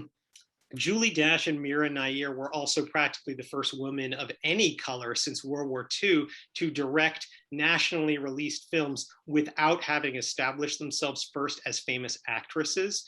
Jodie Foster joked about this problem in her Time cover article. The subtitle said, "A Director is Born." That came out in the Time cover happened in October 1991 to coincide with her directorial debut, Little Man Tate. As the then 28-year-old Foster well knew, from Ida Lupino to Elaine May to Barbara Streisand, the 20th century's very few female Hollywood directors generally leveraged their pre-existing star notoriety into films that, in keeping with Hollywood practice, were more often than not about men. One woman who understood this well was Penny Marshall. Born in 1943 in the Bronx, Marshall's brother Gary helped her land her first major role on the TV show The Odd Couple, and her comic timing landed her on many other TV roles, some produced by James L. Brooks. As a favor to her brother, she played the one-time only wisecracking Laverne DeFazio, first on America's #1 show Happy Days, and then, thanks to her popularity, spun off into America's #2 show, Laverne and Shirley, which became the sort of pro-working class independent female show of the 70s that Susan Faludi lamented losing by the late 80s. Penny Marshall began her directing career by helming several episodes of Laverne and Shirley, and then episodes of other shows. By the time Laverne and Shirley wrapped up in 1983, many of her closest friend colleagues had moved into directing feature films, like James L. Brooks, Ron Howard, Gary Marshall, and her recently divorced husband, Rob Reiner. For most of a year, Marshall was scheduled to make her feature debut with Peggy Sue Got Married, starring Deborah Winger, but the producers and Marshall foundered over that old chestnut creative differences, and Winger left the project out of loyalty to Marshall. At that point, Marshall felt she needed to prove herself a director of something, and so she soon signed up for Jumpin' Jack Flash, the first star vehicle for Whoopi Goldberg after The Color Purple, and the first real star vehicle for any woman of color in about a decade. With that minor hit under her belt, Marshall put herself forward for several scripts then in production. One of them, inspired by a minor Italian film, was written by newcomer Gary Ross and Anne Spielberg, the sister of the famous director who was scheduled to make the film but wound up taking paternity leave. Almost every A-lister of the time was considered for the lead, Josh Baskin, including Deborah Winger, who asked Penny Marshall to make Josh into a girl. But Marshall ultimately decided to cast Tom Hanks as Baskin, changing his career and likely elevating the entire 1990s, as many of that decade's best scripts were written for Hanks, even if he didn't star in all of them. Big handily broke Yentl's record of the most money ever earned by a female-directed film, and in fact became the first such film to earn more than $100 million. During production on Big, Penny Marshall happened to see a 1987 PBS documentary called A League of Their Own about the All-American Girls Professional Baseball League, a league that Marshall had never heard of. Perhaps prompted by PBS, the National Baseball Hall of Fame opened a section dedicated to the AAGPBL in 1988, something that Marshall recognized as the natural end of a good frame story. Marshall got in touch with the documentary's director, Mary Wilson, and two of its producers, Kelly Candale and Kim Wilson, and asked them to write a fiction version. Later, Marshall came to feel that the script needed professional help and had the documentarians collaborate with the team of Lowell Gans and Babaloo Mandel. Later still, Gans and Mandel would claim they were inspired to write There's no crying in baseball because of a male producer losing his patience with a crying female director and saying, quote, what is this crying? Did Howard Hawks ever cry at a meeting? Unquote. In theory, A League of Their Own should have been an easy home run. Not that Hollywood had ever forgotten about baseball, but there were no fewer than 4 baseball movies in theaters or about to be in 88 and 89, namely Bull Durham, Major League, Field of Dreams, and 8 Men Out. It's no slight against those films to say that their cumulative effect was a lot more than 8 Men Out. It was all men out, or it seemed like, which made a film about the AAGBPL almost natural, so to speak, but it wasn't. 20th Century Fox went back and forth on the budget and stars, shaking off most of the calls of pitcher Marshall. At the same time, Columbia Pictures was looking for someone to take over Awakenings, based on Oliver Sacks' memoir about the revival of longtime comatose patients, to star Robin Williams as the Sacks character and Robert De Niro as the man emerging from catatonia. In a post-Rain Man landscape, with all the major star actors looking to play disabled characters, Marshall was asked to direct Robert De Niro's take on the trend and to verify her fluidity with drama. She took the job and left Fox to find another director for A League of Their Own. Following standard Hollywood tradition at that point, Awakenings was eventually nominated for Best Picture, while Marshall was not nominated for Best Director. In summer 1990, Fox almost made A League of Their Own as directed by, wait for it, David Anspaugh. I had to say that. Fox refused to pay any particular actor more than $1 million, which is why Anspaugh wound up in Indiana with the cast of Demi Moore, Daryl Hannah, Laura Dern, and Jim Belushi as Jimmy Dugan. And then, Chris, in July 1990, just as the actors were beginning their spring training, they were pitching, they were catching, they were sprinting, they were rehearsing their lines. At that moment, the film Ghost opened to rave reviews and smash hit box office. So Demi Moore said, I'm no longer going to be working for peanuts. One thing led to another, and the film fell apart at Fox. In the wake of the relative success of Awakenings, however, Columbia Pictures was happy to pick up the film's option when it became available the following year. So in spring 1991, building on relationships nurtured through BOYZ N THE HOOD, Columbia hired College World Series winning coach Joe Russo and his assistant William Hughes to run drills at USC's ball field for whichever actresses Marshall was thinking of casting, and those actors basically turned up. Madonna was then the world's biggest female music star, although her movie career was somewhat hit and miss. She probably hadn't helped the box office of the previous summer's Dick Tracy, although her May 1991 release Truth or Dare was breaking documentary records. The nice way of putting it is to say that Winger and Madonna played rival sisters a little too well, with Winger objecting to the stunt casting of Madonna and agitating to move her over to the role of May, the outfielder and former stripper. Although principal photography was supposed to begin in mid-June, the AFI later wrote that at the last minute, quote, Winger left due to an increasingly restrictive contract set forth by Columbia, which included punitive measures if the actress caused filming delays or stepped out of line, unquote. This was the exact day that Time magazine published its cover, Why Thelma and Louise Strikes a Nerve, featuring a photo of the person who had given the greatest performance in any baseball movie, Susan Sarandon, as well as now, obviously, A-list Geena Davis. Probably Davis wasn't quite as hard to get as the character she would play, Dottie. Davis had been waiting to sign with any film until after Thelma and Louise and was happy to get on the lineup card of A League of Their Own, making a kind of a feminist double header that no star actress had achieved since Jane Fonda's heyday. It was 1991, so Fonda herself was busy tomahawk chop rooting the Atlanta Braves to their first World Series. Madonna came to prefer the role of All the Way May anyway, and so Marshall moved unknown Lori Petty forward in the batting order. Tom Hanks hesitated to play a washout, felt he was too young, but stopped hesitating when his big director Marshall assured him that that was the whole point, and Columbia assured him of a salary of $5 million. Deborah Winger was paid $2 million, even though she left. Geena Davis and Madonna were each paid somewhere around that number. Principal photography was pushed forward a month and began in mid-July at the real Wrigley Field while the Cubs were playing away games. Wrigley was renamed Harvey Field, which made sense because the film's character of candy bar tycoon Walter Harvey was based on chewing gum tycoon P.K. Wrigley. The other characters were composites, not based on any particular players. Penny's brother, Gary Marshall, cheerfully played Harvey, and indeed, after the arrival of Davis, who had been featured on the TV show Buffalo Bill, the cast settled into a familial and familiar 80s TV vibe with roles for Squiggy, the Big Ragu, John Lovitz, and Marshall and Reiner's daughter, Tracy. Production wrapped up at the real Cooperstown, where 65 of the real AAGPBL players gathered to play ball and to reenact their 1988 attendance of the opening of their wing of the Hall of Fame. The film A League of Their Own begins with seasoned senior Dottie Hinson reluctantly agreeing with her daughter that she was part of something special for which she'll attend the big reunion. Dottie arrives in Cooperstown, steps onto Doubleday Field, watches her aged colleagues play ball, and flashes back on newsreel footage of Major League Baseball players being drafted and a room full of men, including Ira Lowenstein, charged with keeping baseball going. In full color in Willamette, Oregon in 1943, we watch an all-female softball game in which young adult Dottie advises her sister Kit to avoid this pitcher's high ones, but she strikes out on them anyway, leaving Dottie to come to the plate, smash a long one, bring runners home, and win the game.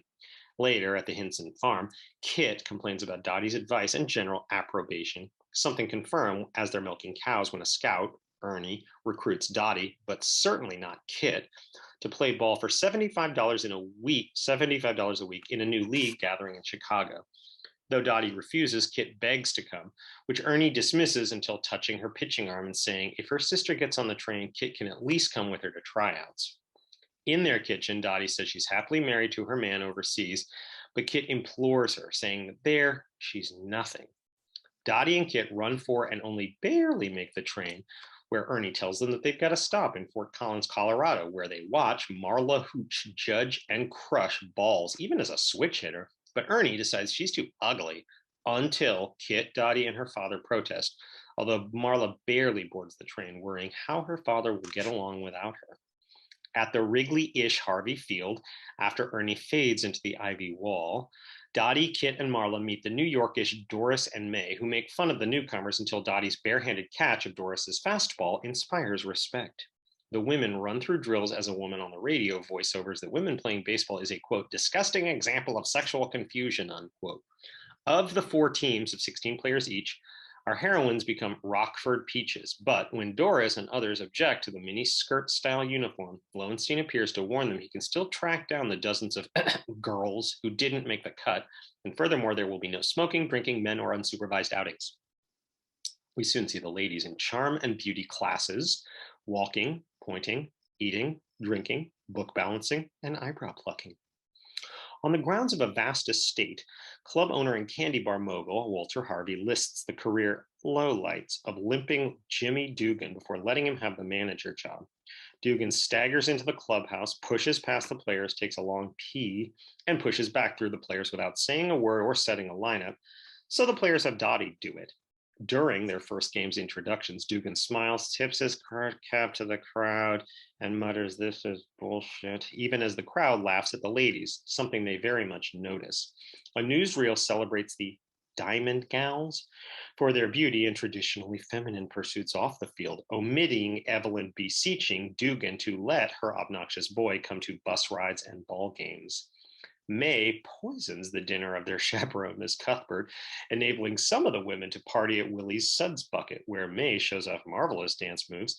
Marla badly belts "It Had to Be You" to a man. Kit laughs with her new pals, and Dottie drives up to gather them so Lowenstein doesn't catch them. At night, Jimmy Dugan hits balls pointlessly.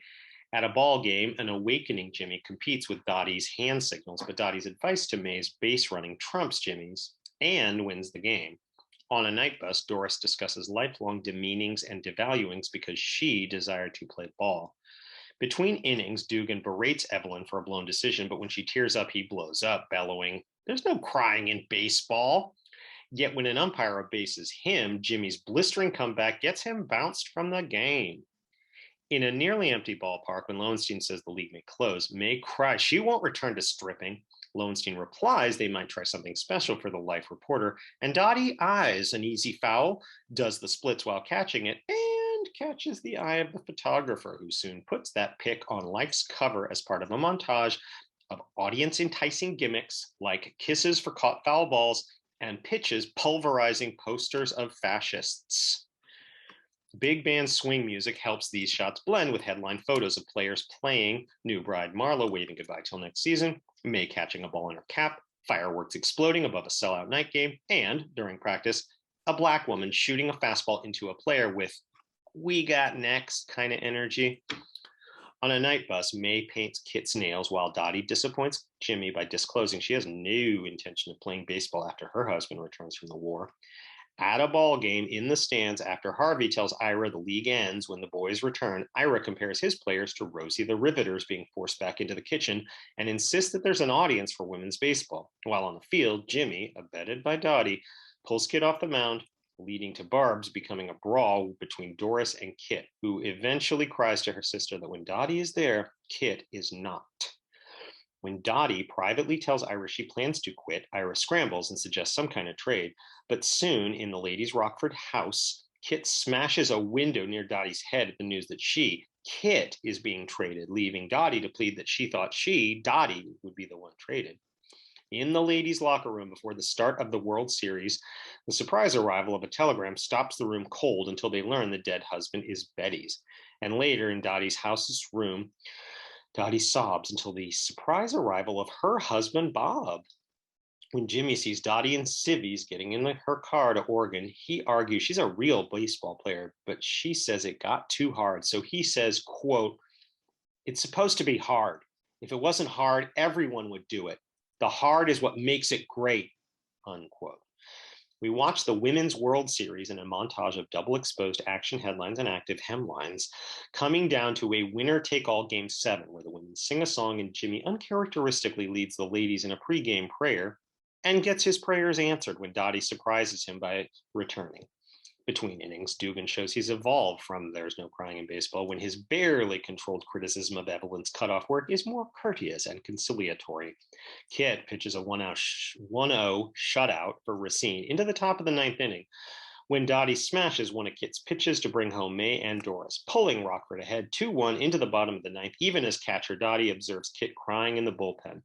After 2 outs, Kit bats, gets 2 strikes, goes yard, brings in a runner, blows off the stop call at third base, runs for home, sees her sister has the ball, smashes into her at home plate, and ... we see the ball roll out of Dottie's hand. While Racine's home crowd raucously cheers Kit, as well as their team winning the World Series, amidst the throng, Harvey says, quote, "All right, Ira, will stick with it," unquote.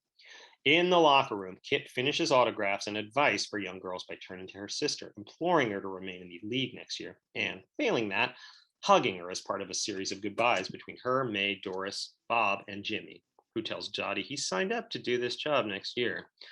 Back in the frame story, elder Dottie greets her old teammates and people like the grown, obnoxious kid, who quotes his passed-on mother that it was the best time of her life. At Cooperstown's Hall of Fame, Elder Lowenstein cuts the ribbon on the opening of the women's section. The women file in to stare at the many displays, and Kit and Dottie reunite with big hugs and a picture taken by Kit's grandchild, little Dottie.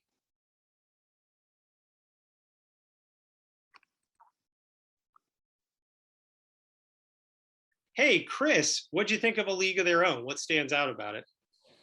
I watched it pretty recently. It's very much in its tone and style an old Hollywood movie. It is. It's about this league that a lot of people probably didn't know about. More people do now because of this movie. So it's definitely, has its own approach to representation and feminism, and showing that these women could do this and could play baseball, and some of them could play baseball very well, and some of them take it more seriously than their manager, at least at first, until once he sobers up, he seems to be a little bit better. Tom Hanks, of course, is Dugan, but it is not a, in tone and style, it's about as far from a radical statement as as you can find. I mean, Yeah.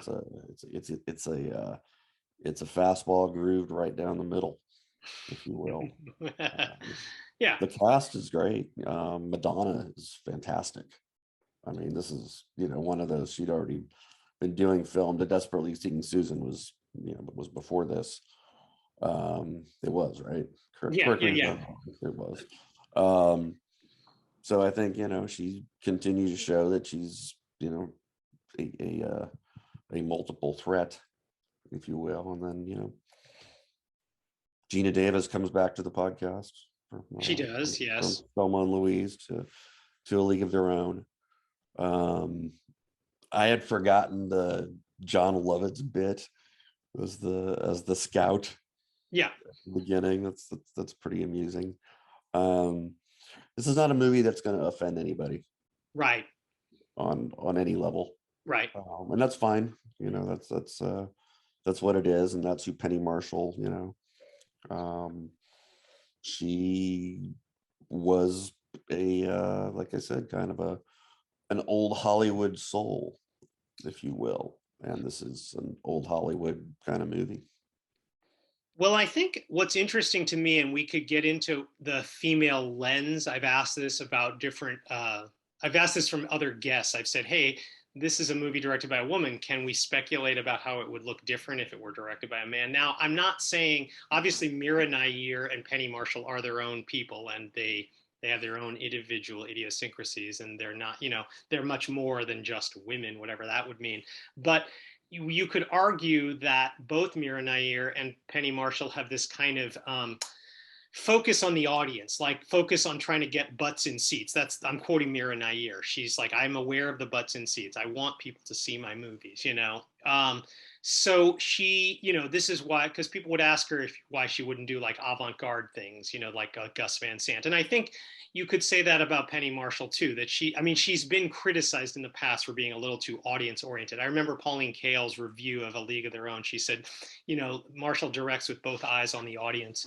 I think now, is that though in some ways a trap that women, I don't know. I almost wonder if women are kind of, I don't want to say forced, but it's like there's a way in which to succeed in Hollywood as a woman, you have to look like you're trying to please people on several levels. I don't know. Am I crazy that way? Maybe being artistic is something reserved for Coens and Lynches, and I don't know. You tell me. Am I being? I don't know either. Yeah. It's a really good question. I don't have an answer. Right. Is it is there more on the line Right. for a woman director? Well, yeah, and is there more to lose? yeah, so there might be some offset of risk at that point on both in the way, because I think we could see that from both of these films, maybe if we wanted to see that. I think that's possible. Other things, you mentioned Madonna. I was struck by all these kind of metatextual Madonna jokes that kind of aged a little strangely. Like she confesses to the priest in that one scene, and the priest is like sweating, like, and then there's the line where Rosie O'Donnell says, "You think there are men in this country who ain't seen your bosoms?" Like these are meant as jokes to the savvy Madonna viewer. They don't mean as much to a current 20-year-old, as somebody who would have been watching it at the time who knew what Madonna meant. But I think this kind of goes back to what I'm talking about. It gives the movie a vague sense of kind of peddling, which I think is one reason you don't see this movie on so many top 100 lists. You don't see this movie put up at the top of like everybody's favorite sports films or everybody's favorite whatever films. And I think that that's one reason you have this sense of peddling, which I think is directly related to what I'm talking about with what women have to do to succeed in this industry. Now, maybe I'm wrong. Do you hear what I'm saying there? I do hear what you're saying. It's a really interesting point. So yeah, it's again, more the question of having more to lose. Right. I'm just repeating myself now, but yeah. No, you're good. I was always struck by how much the older versions resembled their younger counterparts. Like watching, the women in the Frame story. I'm like, wow, they're not done in makeup. They're not. If they cast different actresses, but in a way, that's kind of a sign of how many older female actors there are who are probably sitting around unused all the time. I mean, they probably could, probably Penny Marshall could just sit there and say, oh yeah, I've got 1,000 people. One of them's going to look like Gina Davis, you know, kind of, I mean, you know, or enough. I mean, I think that felt like part of it. I wanted to mention that Fox didn't want to spend more than $15 million. With star salaries factored in, Columbia Pictures instead spent about 3 times that. So the League of Their Own budget was about $45 million. And yet the film earned 3 times that in the summer of 1992. A crucial piece of information that's not on this film's Wikipedia page or its AFI page, A League of Their Own is the highest grossing film about baseball in adjusted and in non-adjusted dollars. No baseball movie has ever made more than $130 million other than this movie. I mean, I think that's a huge stat. It is. I didn't know that. Yeah, I think people need to know that. That's one of the reasons it's a best loved film, whatever reviewers like Pauline Kael might have been saying. What's his major league second, I would guess? You know, I don't have the number 2 in front of me right this second. I have to admit that. It was a hit, I remember. Oh, I'm not saying it wasn't a hit, and you may well be right. Yeah. Well, I heard that Amazon has ordered a new TV show based on this movie. It's coming out later this year. It says it quotes. I'm quoting now, quoting the Hollywood Reporter, quote, "It follows brand new characters, begins with the formation of the league in 1943 and follows the league and its players as they fight to keep it alive through close games, injuries, sexual awakenings, and road trips across a rapidly changing U.S., unquote." Sounds a lot different than the movie. Yes. Well, I was just going to ask you, Chris, so 95% sure that means that the new Amazon show is going to have at least some queerness to it. You know, I suspect we're going to see, and you know, that we're used to seeing that in the world of women's sports.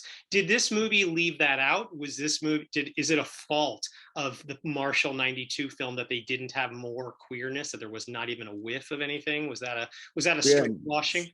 It wasn't interested in any of that. Right. It just did not seem to have that as a priority of any sort. No. Which I understand. It's and I would imagine, I can imagine in my head them coming, writing that in and getting the notes, what is this? We can't have this in it's a PG movie, right? I think it is. Is it? That's a good question. There's a lot of R-rated movies back then. I think it is PG though. It's not R. It can't be R. It did nothing to warrant an R. No, you're right. And that's one of the things that frustrated me a little bit about A League of Their Own, is that it doesn't get into any of that, not necessarily just the queerness. Yeah. But any of the potentially more adult elements of a story like this. Yeah. You're not alone. I think other reviewers were on your page when it came out, but I have to say that in the 30 years since it came out, I would argue that the film has taken on a more hallowed status, that the film within the text shows accruing to the AAGPBL, because we don't see women often enough in spaces with each other, laughing with each other, where they're in a group where everybody is celebrating them. People are literally on the sidelines applauding them, men and women. I mean, I know there's women's soccer, but we don't have a movie about women. We don't have a fiction film about women's soccer. I mean, I guess what I'm saying is I don't see this kind of thing. Yellow Jackets. What's that? Yellow Jackets. Oh, yeah, you got me there. Well, there you go. It took this long. I mean, as the Nike advertisements told us long after A League of Their Own came out, the more often girls and women play sports, the more money they make, the fewer diseases they get, the less likely they are to be victims of domestic violence. To me, this is kind of an important film, maybe in spite of itself in some ways. I would say Gina Davis, ultimately, you mentioned Gina Davis is back on the podcast. She leveraged that feminist doubleheader of Thelma and Louise and League of Their Own into the C. Jane Project and the Gina Davis Institute on Gender and Media, which in the early 2000s began releasing groundbreaking studies on gender imbalance in movies, TV, and media. Eventually, Davis began regularly partnering with Stacey L. Smith of the Annenberg School for Communication at USC to release annual studies during every year of the 2010s, expanding their focus to racial and ethnic imbalance. Without their hard work year after year, I don't think, Chris, AMPAS would have eventually changed its rules like it did last year about inclusiveness. And I don't think that movie and TV culture would have quite moved the way it has in the last 10 years. So I'm going to give Gina Davis and Stacey L. Smith a whole bunch of credit. I think the making of this my little humble counter-canon is just one more small part of their legacy. So that's not nothing. Can I Yeah. Well, I go want off to. on a brief Gina Davis Yeah, go please. rant tangent? I mean, Yeah. great actress, great screen presence. Yes. Go ahead. And the fact that she is not working regularly in movies, and the fact that there aren't great parts being written for a woman like Gina Davis at this point in her life and in her career is just criminal. Yep. You know, I mean, I'm sure she gets offered crap. Yeah. Oh, I'm sure she does. Yeah. And she doesn't want it. She doesn't want the crap, and she doesn't deserve the crap. You know, and so to me, it speaks to the kinds of missing opportunities. It speaks to how the industry does not know how to utilize women once they get to a certain point of life. Absolutely. And their careers, even an Oscar-winning actress. Yep. Like Gina Davis. It's I don't know. It makes me angry. Me too. Wait, did I just say me too? I didn't mean it the way it sounded. That's my Gina Davis rant. But I know you can say that about a lot of great actresses, but for some reason she's the one that I think about most often in that context. That's interesting. Well, Davis has done so much work on, she's keeping busy, thank God. Anyway, pointing out how many injustices are being done in the industry anyway. So I thank God she's also doing that. She, it would be easier for her to, I'm sure, to just sit around and count her money, but I'm so happy she's spent all this time and energy and money informing so many of the rest of us about this structural bias. And I'm sure that's fulfilling and that's really important, but damn it, I want to see her on screen. Yeah, no, you're right. And you know what? Hell yes. Well, I want to start to wrap up. I want to ask you, can we learn anything that we haven't already learned just by putting these 5 films together? I know I already mentioned a couple of little signposts early on in the podcast, the fact that there was this kind of urgency of these unheard voices at this time. Anything else that you thought of as we were on this journey, Chris? Yeah, I mean, I commend you for your research. There's a lot that I've been thinking about a lot of these things differently now. It's really interesting how just the interplay between what we think of as independent film and this Sundance generation, this Miramax generation, the interplay between that and what we think of as, Hollywood. Yeah. And big movies, and for some reason, thinking about Spike Lee. We mentioned him in passing. Yeah. Well, sure. Oh no, I'm starting next podcast with Spike Lee, so that's a great segue. Perfect. Oh, with Malcolm X. Yeah. Oh, no. I know we missed. But he made Inside Man. Yeah. Oh heck yeah. He can. He can go make the bigger Hollywood films. He's that's part of his career. So it's a really fascinating time, and just personally, autobiographically, we're the same age, and you and me, and I remember going to see these movies when I was 20, 21, 22 years old, and they shaped the way that I thought about movies in a lot of ways. I was not thinking, something like Thelma and Louise. Yeah, I gave a lot of thought to this kind of stuff we're thinking about now. League of Their Own, not so much, but there's a lot there to unpack. So I don't know. It's a ripe period, and it's a period with a lot of moving parts. There's a lot in play here. Yeah. And I'm really glad that Mira Nair is still at it. Oh yeah. Probably not as much as I would like, but it's and then there's guys like Gus Van Sant, who he was really entered a pretty interesting period of his independent career with stuff like Elephant, Yep. for instance, Absolutely. Paranoid Park. Yep. These are good films, and they're experimental, and they don't cost much, and they are, he has found a way to use some of his capital to make some very strange and unusual and rewarding movies. Yeah. So there's so many different paths that these filmmakers have managed to take. Yeah, and opened up paths for others and blazed trails that other filmmakers have walked through. I mean, certainly in the case of John Singleton, but in all their cases to some degree. I mean, I think that's what's so great to me is, like we didn't have these examples. These people helped transition us to an era now that we can almost take for granted. I mean, now we can take for granted that there's all this content that tells the experience of the disenfranchised, but in the 90s we didn't have that, so we need these films to remain in our lives, I would argue, so that we can see what it looked like from the ground at the time. I'm thinking about this movie that I saw last year called Plan B that I liked a lot. It's about a Indian American girl, a teenager, and her Latina friend, and the Indian American girl gets pregnant the first time she has sex, and it's a comedy.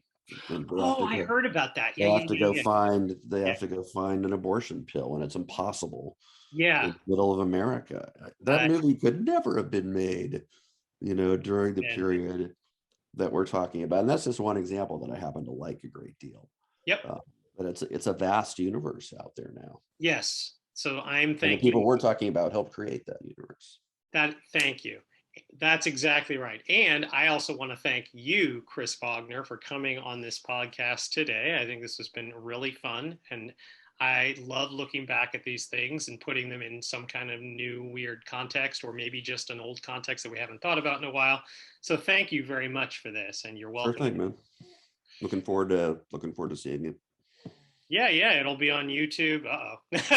And of course on everywhere you get your podcasts. Okay, well, so thanks again for coming. I'm just going to do my little wrap-up outro now, where I tell you about how the counter-canon is going to continue next week in the next podcast. And that is going to be with some films that tell other stories that we didn't talk about as much here, which will be Malcolm X, The Joy Luck Club, Philadelphia, Pocahontas, of all films, and Waiting to Exhale. I hope you'll join me. Until then, save me some popcorn, because there's always another movie to see.